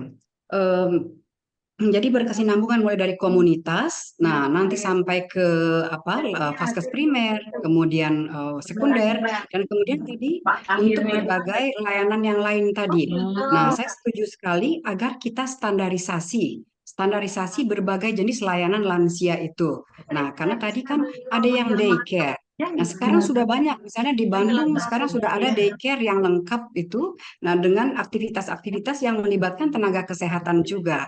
Nah, tetapi izinnya itu kita tidak tahu dari mana. Jadi penting nanti kita buat regulasi tidak usah terlalu ketat, tetapi menjaga mutu. menjaga mutu pelayanan agar lansia yang dikelolanya itu selamat. Nah, jadi sampai ke nanti yang tadi yang disebutkan tentang transitional of care, yaitu pasca rawat dia untuk kembali mandiri, bisa kontrol ke poliklinik, itu kan kita tempatkan beliau di day hospital. Nah, kriteria day hospital itu perlu untuk kita sepakati bersama. Jadi artinya poin standarisasi layanan mungkin kita masukkan apakah nanti di Permenkes atau di turunannya. Nah, itu bisa masuk. Nah, kemudian jadi dengan adanya standarisasi layanan, di mana ada layanan-layanan yang menempatkan tenaga kesehatan di sana, ada tenaga kesehatan, itu sebaiknya nanti akan dimasukkan ke dalam satu data lansia. Nah, jadi kita mulai sekarang lansia kita ini agar kita bisa kelola dengan baik dan kita tahu output dan outcome-nya, itu kita punya data. Nah, sehingga nanti buat evaluasi Renstra pun dari Kemenkes juga akan lebih mudah. Nah, ketika kita punya satu data lansia mulai dari komunitas, nah itu baik sekali. Kemenkes sekarang sudah menerapkan sudah fokus kepada pencapaian Decade of Healthy Aging. Nah, di mana untuk komunitas kita sudah menggunakan Skilas untuk 6 kapasitas intrinsik prioritas, kemudian dilanjutkan nanti ke puskesmas. Nah, data komunitas hendaknya juga langsung nge-link ke data puskesmas, sehingga beban puskesmas yang begitu banyak itu tidak berulang karena tambahan kegiatan dari lansia di komunitas. Nah, kemudian data itu pun yang dilakukan di puskesmas, bagaimana puskesmas menerapkan pendekatan alur ICOP-nya itu hendaknya juga tergambar. Jadi bisa terbaca ketika dia dirujuk ke rumah sakit, kan kelanjutannya dirujuk ke rumah sakit ketika puskesmas tidak mampu. Nah, jadi rumah sakit juga sudah melihat data, tidak perlu ada data yang hilang atau berulang lagi menanyakan. Sehingga kerjaan di rumah sakit atau layanan kesehatan lainnya itu juga bisa lebih cepat, manakala data itu bisa mudah diakses.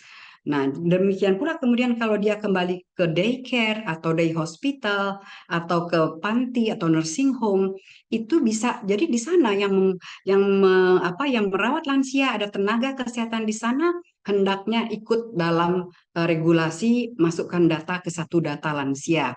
Nah, jadi kita berharap agar ini bisa terwujud. Nah, jadi mudah-mudahan itu bisa masuk dalam Renstra kita juga nanti ke depannya, Dr. Nindya, Dr. Julina.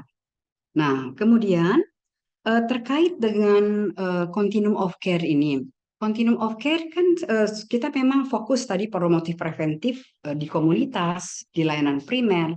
Nah, tetapi ketika manakala dia harus dirujuk ke rumah sakit, nah ini menjadi masalah besar. Nah, karena pertama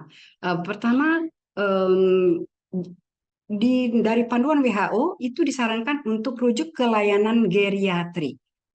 Nah, kelainan geriatri. Nah, saat ini kita punya ada 71 geriatrician yang tersebar di 17 provinsi. Nah, padahal kebutuhan kita kalau menghitung-hitung rasio seperti yang dilakukan Kanada, dan kita hanya fokus pada yang frail saja, yang frailty, itu kita butuh yang paling sedikit itu 675 geriatrician. Nah, jadi agar pengelolaan pasien kita di rumah sakit ini bisa optimal, nah kita perlu membuat regulasinya. Nah, sekarang Permenkes nomor 79 tahun 2014 kan akan dilebur di dalam satu Permenkes ini. Nah, jadi artinya kita nanti akan masukkan, belajar dari pengalaman kemarin, kita lihat memang persyaratan untuk menuju paripurna itu sangat berat. Nah, di mana di era BPJS ini banyak rumah sakit tidak mampu membuat pelayanan kronik, hospice, kemudian day hospital, kemudian respite care. Nah, itu hampir tidak bisa tercapai. Nah, jadi disarankan yang layanan seperti itu kalau bisa terpisah dari rumah sakit atau di rumah sakit sebagai layanan swasta. Nah, jadi tidak masuk dalam kategori yang akan dimasukkan ke dalam akreditasi rumah sakit. Jadi kami berharap nanti ada panduan turunan dari Permenkes ini Atau kalau misalnya dimasukkan sekaligus, nanti kita akan berikan usulan untuk kategori layanan geriatri di rumah sakit. Nah, jadi, nah sekarang kan tadi dengan 71 geriatrician yang ada, kita tidak bisa menjangkau seluruh Indonesia. Nah, sedangkan kita minta seluruh, karena pasien lansia itu ada datang di mana-mana. Dan semuanya banyak juga yang memiliki pasien geriatri. Nah, jadi artinya, sedangkan saat ini BPJS tidak mengakui pelayanan geriatri yang tidak ada geriatriciannya. Nah, jadi ini kita bisa perlu lihat ini masalah saat ini. Nah, apakah kita bisa mencari jalan keluar untuk misalnya ada pengampuan seperti yang dilakukan oleh Pernefri ginjal untuk pelayanan HD. Nah, jadi kita bisa membuat pengampuan rumah sakit di sekitar wilayah yang ada geriatriciannya untuk bisa dipantau dan dibantu untuk standarisasinya. Nah, itu yang kami usulkan. Nah, sambil kita bagaimana menarik minat agar banyak dokter tertarik untuk menjadi geriatrician. Nah, saat ini minat untuk menjadi geriatrician belum besar karena melihat tadi yang disampaikan Dr. Hanum dengan kompleksnya kasus-kasus geriatri itu di rumah sakit, kemudian memerlukan tim terpadu manakala kita memang membutuhkan ekspertis dari berbagai pihak dalam satu waktu, misalnya di poliklinik yang belum tercover oleh BPJS, atau BPJS mengatakan kami terserah pada rumah sakit, tetapi rumah sakit dengan hanya paket layanan satu kali kunjungan poli, itu semua rumah sakit dipanggil semua klinisi oleh manajemen rumah sakit untuk hanya satu dokter pada satu kali kunjungan. Nah, hanya satu layanan pada satu kali kunjungan. Nah, jadi artinya nanti kita akan berharap kita bisa menerjemahkan bagaimana layanan geriatri yang mampu laksana di era seperti saat ini di dalam apakah panduan khusus untuk ini, Dr. Nindya. Jadi nanti kami akan memberikan usulan tertulis terkait dengan sistem layanan yang bisa mampu laksana dengan ada pengampuan geriatrician. Kemudian terkait dengan capaian menuju Decade of Healthy Aging, hanya tinggal 6 tahun lagi, tahun 2030 kita sudah harus mencapai sasaran Decade of Healthy Aging.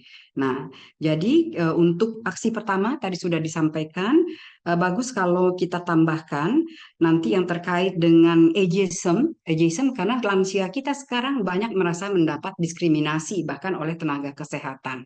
Jadi didahulukan bayi, didahulukan ibu hamil, dan mereka mungkin mendapat rujukan menunggu waktu yang begitu lama.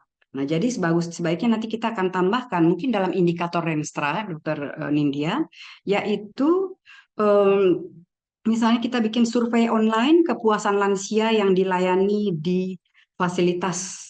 Nah, apakah primer, rujukan, atau tadi yang nursing home, atau apapun. Nah, jadi kita akan mendapatkan bagaimana keramahan lansia, apakah lansia masih mendapat diskriminasi sehingga dia puas atau tidak dengan layanan yang diberikan. Nah, kemudian bagus sekali untuk ini kita juga menambahkan nanti apakah dalam indikator survei kehidupan lansia. Nah, apakah ada tanda-tanda elderly mistreatment mereka dapatkan? Nah, apakah kesepian? Kita kemarin baru heboh dengan lansia yang kesepian tidak dikunjungi sehingga meninggal tanpa diketahui. Nah, kemudian ketersediaan support system juga. Nah, itu untuk yang pertama, aksi pertama. Untuk aksi kedua terhadap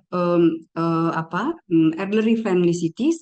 Nah, bagaimana kalau tadi kan sudah disinggung bahwa puskesmas kita sudah kebanyakan beban. Nah, tetapi di lain pihak masyarakat juga membutuhkan puskesmas sebetulnya bukan hanya di jam kerja. Nah, mereka juga butuh ketika di luar jam kerja. Ketika kita bilang, oh kalau di luar jam kerja datang ke IGD rumah sakit, padahal rumah sakitnya jauh sekali. Nah, bagaimana kalau apakah ada kemungkinan puskesmas kita itu dapat diakses 24 jam? Suaranya hilang Karena yang timbul, Dok. Oh, ya, sudah terdengar, Dok, sekarang? Dengar, Dok? Sekarang jelas? Sudah jelas, Dokter Nindya? Ya, Halo? sudah. Sudah ya?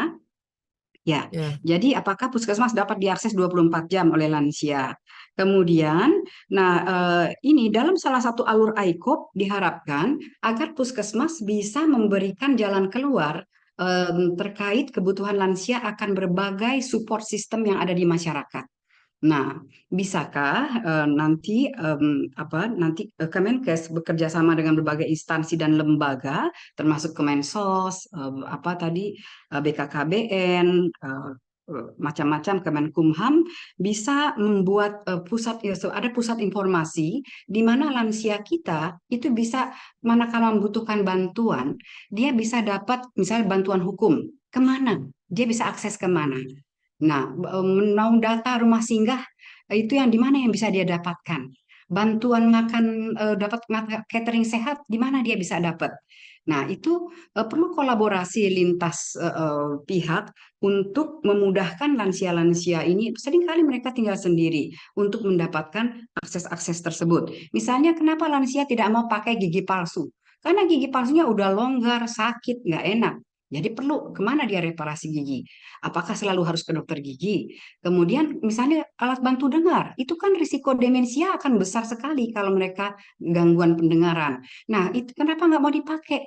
Karena itu berdenging terus. Nah, mau perbaiki kemana? Kalau puskesmas antrinya lama, ada nggak bengkel untuk perbaikan alat bantu dengar yang bisa diakses? Nah, jadi hal-hal semacam itu informasinya tidak bisa mudah didapatkan oleh lansia dan keluarganya. Nah, jadi kita mau menuju age-friendly cities and communities, sebaiknya kita punya pusat informasi kebutuhan support system lansia. Nah, kemudian yang terkait dengan ICOP, nah tadi kita bagus sekali sudah bergerak, tadi ditanyakan oleh Prof. Yuda tentang sampai di mana progres skill ICOP kita. Nah, kita nampaknya mungkin Kemenkes perlu menggaungkan kepada berbagai pihak bahwa sekarang kita sudah progres sampai di mana. Karena negara-negara lain pun juga ingin mengetahui satu sama lain bagaimana progres ICOP-nya di berbagai negara. Dan Indonesia sebetulnya sekarang bagus sekali sudah punya Permenkes dan terus kita improve sistemnya. Dan memang baik sekali tadi kalau misalnya screening untuk demensia kita sepakati misalnya satu instrumen sehingga semua menggunakan standarisasi yang sama. Nah, itu baik sekali. Nah, kemudian jadi untuk jenis layanan geriatri di rumah sakit dan sistemnya nanti kami akan sampaikan tertulis waktunya, Dok. Nah, kemudian yang ini yang terakhir. Nah, untuk perawatan jangka panjang untuk lansia yang membutuhkan. Jadi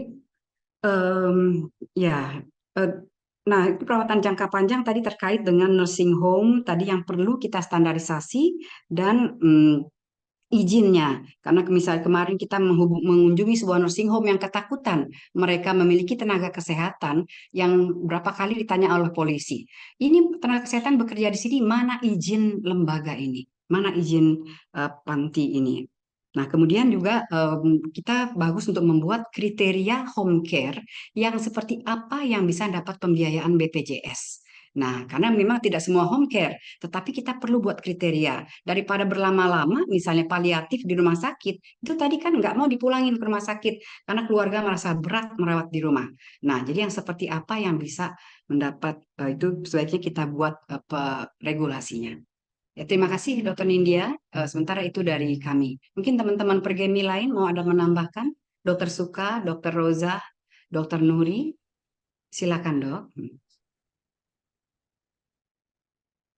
Terima kasih Dr. Nina. Ya, dari anggota pergemi yang lain ada tambahan? Kalau tidak ada, kita lanjut ke Ibu Jisma Susanti.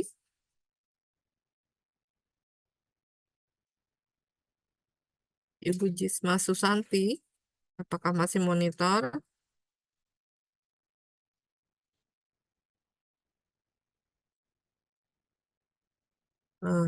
Kita lanjut ke Pak Heru.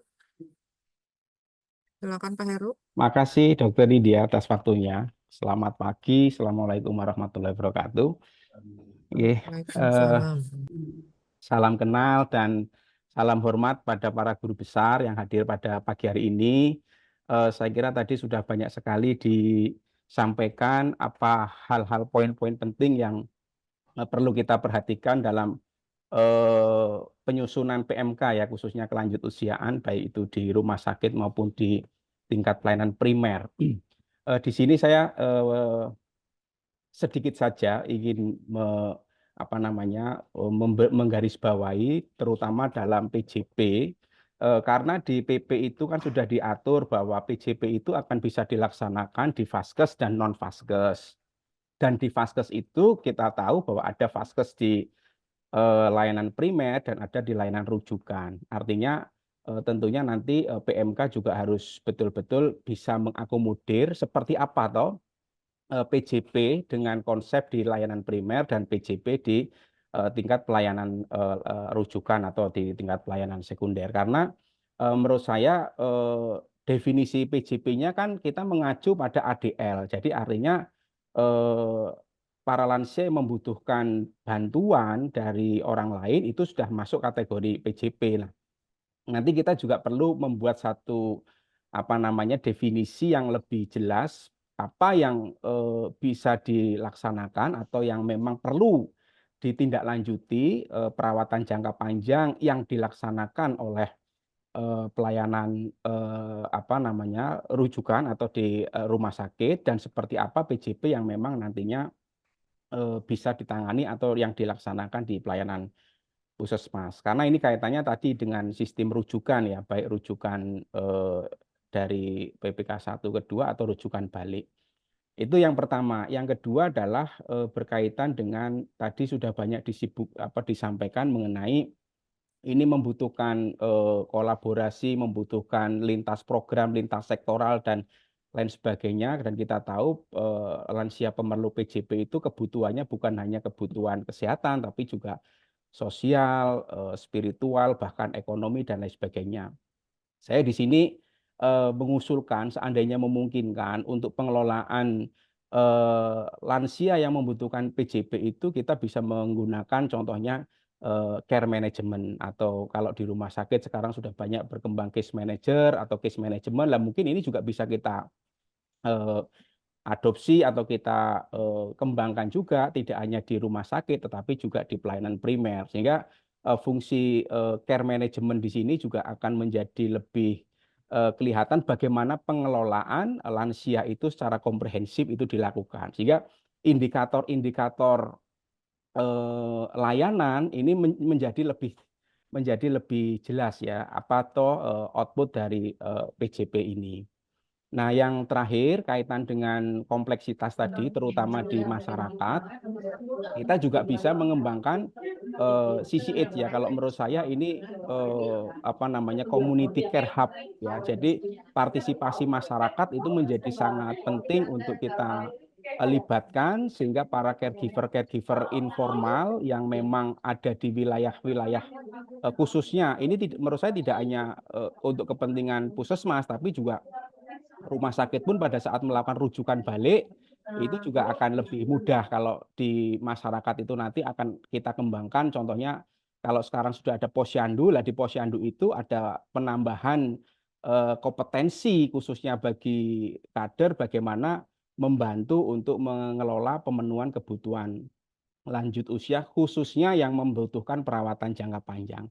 Jadi saya kira mungkin itu 3 isu yang perlu kita nanti diskusikan, apakah bagaimana PJP yang dilaksanakan di rumah sakit dengan yang dilaksanakan di puskesmas, karena di PP dijelaskan kalau yang melaksanakan rumah sakit harus ada tenaga medis, tenaga kesehatan dan lain sebagainya. Artinya kan kebutuhannya bukan hanya sekedar kebutuhan pemenuhan kebutuhan ADL saja, pasti ada kebutuhan akan kesehatan fisik, kemungkinan akan kebutuhan-kebutuhan yang lain. Jadi lebih kompleks dan memang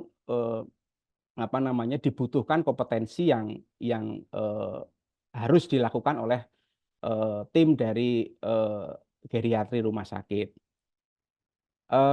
Itu saja saya kira sedikit mungkin sebagai bahan diskusi bagi kita, kira-kira nanti dalam PMK seperti apa yang perlu kita detailkan lebih. Kalau kita pertama kali Terima kasih dari saya itu Bu Nindya. Atur nuhun. Baik, terima kasih Pak Heru. Eh, Selanjutnya, Ibu Jisma Susanti, apakah sudah bergabung kembali? Sudah bisa mendengar suara? Ibu Jisma Susanti. Udah Bu, udah Ya, dengar. silakan Bu. Ya, silakan Bu. Apakah ada masukan atau usulan? Nggak ada Bu, soalnya dari tadi nggak bisa kedengaran Bu, nggak tahu apa. Oh, oke, baik. Baik, Bapak Ibu, masih ada yang eh, akan memberikan masukan atau usulannya? Ya, berarti sudah ya, Bu. Sudah, kayaknya sudah nih, tidak ada ya tambahan lagi. Izin Bu sedikit aja. Oh, Ya, oh baik. iya, Kalau silakan sudah, Pak. oh masih ada ya? Saya Bu izin sedikit. Tapi saya nggak buka. Iya, silakan Pak. Pak Enggak, Pujo. maaf. Saya Pujo Hartono Bu. Mohon maaf suara saya terdengar. Bu Dati, Bu Nidia. Terdengar Pak, silakan Pak. Silakan Pak. Baik, terima kasih Bu Nidia, Bu Danti.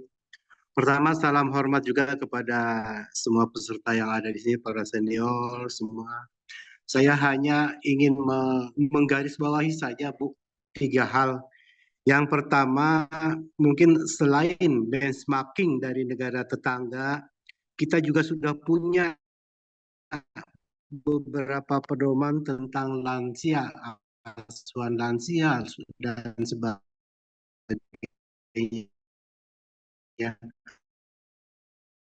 Mungkin itu juga perlu dilihat kembali ya Bu ya, perlu dievaluasi untuk mengisi substansi-substansinya barangkali. Kemudian yang kedua, memang memang perlu ya Bu kolaborasi multisektor. Tadi sudah disebutkan sama pendahulu-pendahulu yang tadi bahwa perlu kolaborasi multisektor, multiprofesi juga multidisiplin dari hulu sampai hilir. Dan memang itu perlu keseriusan Bu. Saya kira perlu keseriusan yang ada. Kemudian yang terakhir barangkali saya juga menggarisbawahi yang tadi Ibu Nina, Bu Jum, Bu Hanum sampaikan bahwa kita memang perlu kontinuitas atau keberlanjutan ya Bu ya. Keberlanjutan dari pelayanan yang lansia yang selama ini juga memang baik lansia maupun dari misalnya gizi buruk itu juga keberlanjutannya yang kurang jelas, tidak ada. Mungkin barangkali itu bisa dimasukkan regulasi yang seperti apa yang bisa dimasukkan ke dalam regulasi. Saya kira itu aja Bu. Terima kasih Bu Nindya dan Bu. Terima kasih Bu. Assalamualaikum warahmatullahi wabarakatuh. Ya, terima kasih Bapak. Baik Pujo. Bapak Ibu. Mbak Danti, sedikit ya. Ya. Boleh ya, Oh, Pak boleh. Pujo. Thank you ya, sudah bergabung tadi. Ya, Sudah Bu lama Juli. nggak ketemu. Iya. Ya, makasih Bu Juli. Makasih. Bu Fensya masih bergabung nggak ya? Sebentar ya Mbak Danti ya. Tanya dulu ke Bu Fensya sebentar ya. Silakan Bu. Iya, makasih ya Bapak Ibu ya. Mbak Danti sedikit ya, Mbak Nin sedikit tadi untuk tadi yang disampaikan oleh Bapak Ibu, kemudian juga para guru besar, terima kasih banyak. Tadi yang disampaikan banyak hal yang terkait dengan pembiayaan ya, kalau nggak salah ya. Pembiayaan, kemudian terkait PJP, terkait home care, terkait dengan upaya promotif preventif, lalu standar dan regulasi dan kerjasama. Ini kami juga mengucapkan banyak terima kasih karena banyak masukan dan ini juga sudah kami teman-teman kita sudah mencatat semuanya dan sebentar.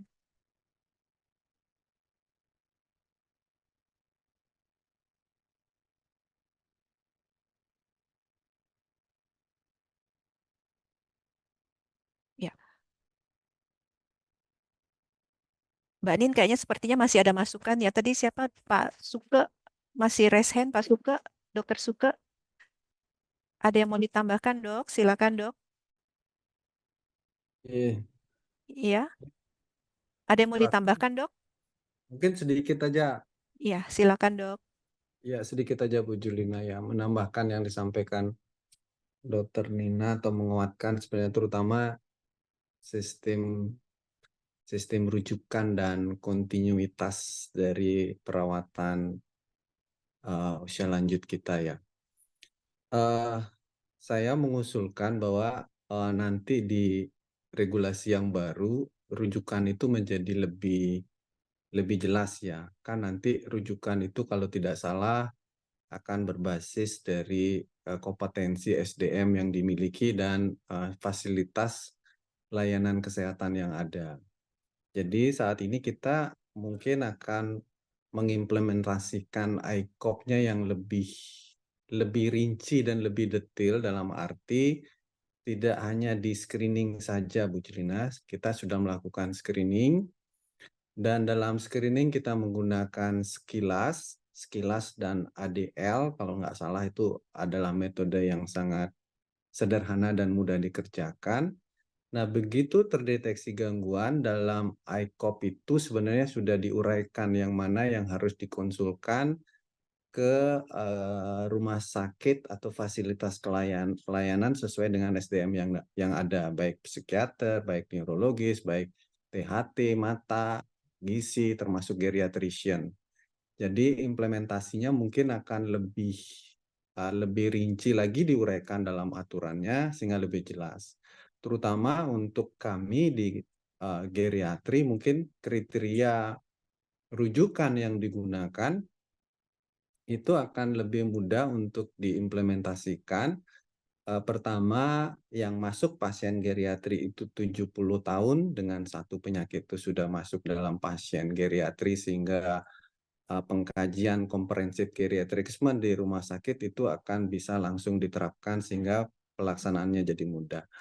Yang kedua adalah ADL menjadi poin penting bahwa kita harus berfokus bahwa semua perawatan yang dilakukan harus memfokuskan perbaikan ADL sehingga ADL yang rendah baik yang berat maupun yang total itu memang betul-betul menjadi pasien geriatri yang betul-betul signifikan yang harus mendapatkan perawatan dari geriatrician ditambah dengan tim yang lain tentu barangkali yang lebih mudah. Nah, dalam ICOP beberapa kondisi seperti demensia itu perlu tim khusus interdisiplin, geriatrician, neurologi, psikiatri itu juga sudah dimuat. Saya hanya mengusulkan saja bahwa tidak hanya sampai di screening ICOP itu diterapkan, tetapi juga nanti bagaimana sistem rujukan dapat termuat dan tentu akan dimuat dalam regulasi yang lebih jelas dan pembiayaan dari BPJS juga akan bisa tercover dengan baik sehingga kontinuitas perawatan dari tingkat komunitas sampai rumah sakit betul-betul berjalan dengan baik. Mungkin itu Bu Julina sebagai tambahan. Makasih. Makasih banyak Dokter Suke untuk tambahan masukannya. Terima kasih semuanya Bapak Ibu. Iya. Udah. Iya. Bapak Ibu, ini nanti sebentar lagi Bu Direktur akan bergabung kembali dengan kita. Iya, Bu Direktur sudah bergabung, Bu Dir? Tadi Bu Jisma tadi memang ada kendala ya tadi ya. Itu resen sudah selesai resennya Bu, tidak ada lagi yang resen. Masih adakah tambahan dari Bapak Ibu? Izin. Kalau tidak ada, mungkin kita mohon ganti dari Bu Dir ya. Bu Dir Ya, ada Bu masih ada, Julina dari masih Malut. ada tambahan. Silakan Oke, Pak. silakan. Selamat pagi, Assalamualaikum warahmatullahi wabarakatuh. Saya Muklis dari Adingkes, Maluku Utara. Menarik sekali, Bapak Ibu Pak Prof dan Bapak Ibu senior yang berbahagia, yang luar biasa. Saya hadir dengan baru ya dalam Adingkes ini karena saya diberikan tanggung jawab untuk Ketua Dinkes Maluku Utara. Sebelum saya hirang-hirang, saya ingin menyampaikan bahwa kami di lembaga panti asuhan di Maluku Utara, jumlahnya kurang lebih tiga lembaga yang hampir lembaganya full dengan usia-usia lanjut para orang tua-tua kita. Nah, terkait dengan itu, fenomena yang kami lihat di lapangan, mereka yang usia lanjut yang berada di panti asuhan, itu selalu mengeluh terkait dengan pelayanan, keperawatan misalnya. Karena hampir di tiga lembaga ini, lembaga panti asuhan ini, tidak ada profesi yang bertugas di sana. Nah, itu juga satu masalah yang perlu dipikirkan atau regulasinya seperti apa ke depan, sehingga ini juga tercover di kami yang di daerah perifer di Maluku Utara ini. Daerah kami ini kan terpinggirkan juga kan terkait dengan hal itu. Kemudian yang kedua, ada pun yang di lembaga pelayanan di rumah sakit dan puskesmas perawatan dan sebagainya, yang notabene-nya melayani orang-orang usia lanjut. Nah, ini terkadang usia lanjut ini kan kadang orang tua-tua kita ini kan banyak juga yang datang dengan keadaan yang sesuai dengan kemampuan mereka datang. Artinya dalam tanda kutip bahwa mereka tuh bisa dikatakan jorok lah orang tua-tua. Nah, ini sumber daya kita yang ada di lembaga pelayanan ini juga perlu diberikan satu pengetahuan etika dalam melayani. Karena terkadang orang tua-tua yang membutuhkan jasa para pelayan di Maluku Utara atau di lembaga pelayanan itu, karena mereka membeda-bedakan gitu loh. Oleh karena itu ini juga harus diatur dalam regulasi sehingga itu kemudian di-cover semua. Sehingga keadilan sosial bagi seluruh rakyat Indonesia itu kita masuk di situ. Nah, oleh karena itu sekali lagi kepada Bapak Ibu yang berada di pusat ini harus meng-cover itu daerah kami yang prefer ini. Belum lagi kalau kita antar dari pulau-pulau ke tempat lembaga yang membutuhkan yang dibutuhkan pelayanannya itu sangat sulit. Orang tua jadi jalannya juga harus dipapa dan sebagainya. Tolong itu diatur juga. Mungkin itu Ibu, mohon maaf. Assalamualaikum warahmatullahi wabarakatuh. Waalaikumsalam warahmatullahi wabarakatuh. Terima kasih Pak Muklis dari Kadinkes Malut ya. Baik, Ibu Direktur sudah hadir. Atau masih ada lagi yang ingin memberikan masukan? Ini dari Arsi. Bu Dokter Dia, apakah mau menyampaikan di forum dari Arsi? Iya, terima kasih Bu. Sebenarnya saya sudah tulis di chat. Ya, kalau tadi kita tampaknya membahas tentang kuratif, kemudian pelayanan ketika lansia itu membutuhkan perawatan kesehatan. Tetapi kalau bisa mohon diperkaya dengan bentuk konkret dari konsep promotif preventif pelayanan untuk lansia, termasuk bagaimana kewajiban keluarga dan mungkin masyarakat atau negara untuk lansia. Sehingga kalau kita melihat ada tidak akan ada lagi lansia-lansia yang tiba-tiba ditemukan meninggal dunia di rumahnya sendirian seperti itu. Mungkin untuk bentuk dan modelnya sehingga kita bisa melindungi lansia kita. Mungkin itu Bu, terima kasih. Baik, terima kasih Dokter Dia. Apakah masih ada lagi yang ingin memberikan masukan?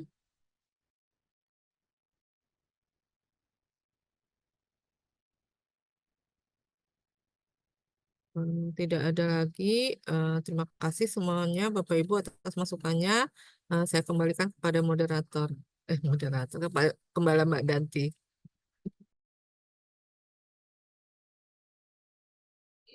Ya, terima kasih Bu Nia. Baik Bapak Ibu, jika tidak ada lagi masukan dari Bapak Ibu semua, mungkin dapat ditanggapi secara umum. Izin dari Ibu Direktur sudah bergabung Ibu. Ya, Ibu mohon izin mungkin tanggapan secara umumnya dari masukan-masukan yang sudah disampaikan dari semua peserta undangan hari ini yang menyampaikan nantinya yang akan kita coba masukkan ke dalam rapat Kemenkes kita. Namun untuk itu perlu ditanggapi secara umum saja Bu Direktur terkait tanggapan masukan tersebut. Silakan Ibu.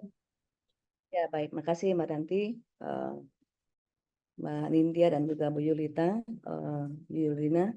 Terima kasih tentunya untuk masukan, insight, dan koreksi serta usulan dari para guru besar, para ahli, dan juga organisasi profesi dari Pokja, akademisi, dan mitra. Dan Bapak Ibu sekalian tentunya sudah dicatat, terekam dan juga terkait dengan pelayanan kesehatan lansia, baik itu di primer maupun di sekunder, tentang masukan tadi tentang rujukannya bagaimana, emergency ICU terkait PJP home care dan juga caregiver.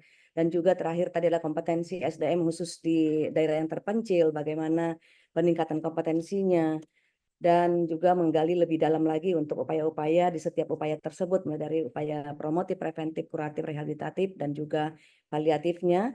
Dan tentu semua ini ada lagi tentang home care ya, tadi kontinuitas daripada kegiatan, kemudian koordinasi kementerian lembaga dan juga pembiayaan. Kemudian ini tentunya adalah menjadi bukti keseriusan kita semua untuk bagaimana pelayanan kesehatan lansia ini bisa berjalan dengan baik dan juga berkelanjutan. Tentu setelah materi ini ataupun nanti ada tersusun draft RPMK dan juga RKMK-nya, kita akan bersama lagi dan mengundang Bapak Ibu sekalian, mohon ke waktunya nanti lagi kami meminta waktu lagi kepada Bapak Ibu sekalian, dan agar Bapak Ibu juga nanti bisa kembali memastikan apa yang kita diskusikan ini secara prinsip tentunya termuat dan sesuai dengan semangat kita pada hari ini, bahwa pelayanan kesehatan pelayanan kesehatan lansia ini masih belum move on ya. Kenapa tersebut lansia jiwa? Iya, ya tentu masuk di dalam juga kesehatan jiwanya lansia ya, demensia dan sebagainya, itu juga bisa tertangani dengan baik. Itu saja barangkali Bapak Ibu sekalian, saya kembalikan ke Mbak Danti lagi, dan tentunya salam hormat kami buat kita semua, dan terima kasih untuk semua masukan dan diskusi yang luar biasa pada pagi menjelang siang hari ini. Terima kasih. Assalamualaikum warahmatullahi wabarakatuh. Terima kasih Ibu Direktur atas tanggapan umum dan paparannya tadi. Baik Bapak Ibu, seperti yang sudah disampaikan juga oleh Bu Direktur, bahwa masukan-masukan Bapak Ibu berarti untuk penyusunan rancangan Permenkes kami terkait substansi kesehatan lansia. Ini akan kita perhatikan lagi untuk membuat penyusunannya, termasuk tadi perbaikan-perbaikan dan masukan-masukan dari Bapak Ibu semua. Nantinya kami masih akan membuat penyusunan ini, jadi ini masih dalam tahap awal dalam penyusunan rancangan Permenkes. Kemudian nanti kami akan membuat penyusunan berupa draft. Mungkin nanti akan kami undang kembali Bapak Ibu untuk memberikan masukan tersebut, seperti itu. Mungkin itu saja Bapak Ibu pertemuan hari ini. Kami sangat berterima kasih atas kehadiran dan masukan Bapak Ibu semua, dan kami mohon maaf apabila ada hal-hal yang kurang berkenan sepanjang pertemuan hari ini. Kami tutup pertemuan hari ini. Salam sehat untuk Bapak Ibu semua.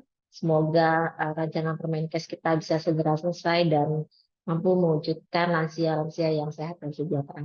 Terima kasih banyak Bapak Ibu semua. Kami tutup. Wabillahi taufiq wal hidayah. Wassalamualaikum warahmatullahi wabarakatuh. Selamat siang, salam sehat Indonesia. Terima kasih Bapak Ibu semuanya. Waalaikumsalam warahmatullahi wabarakatuh. Selamat siang semuanya. Makasih. Live.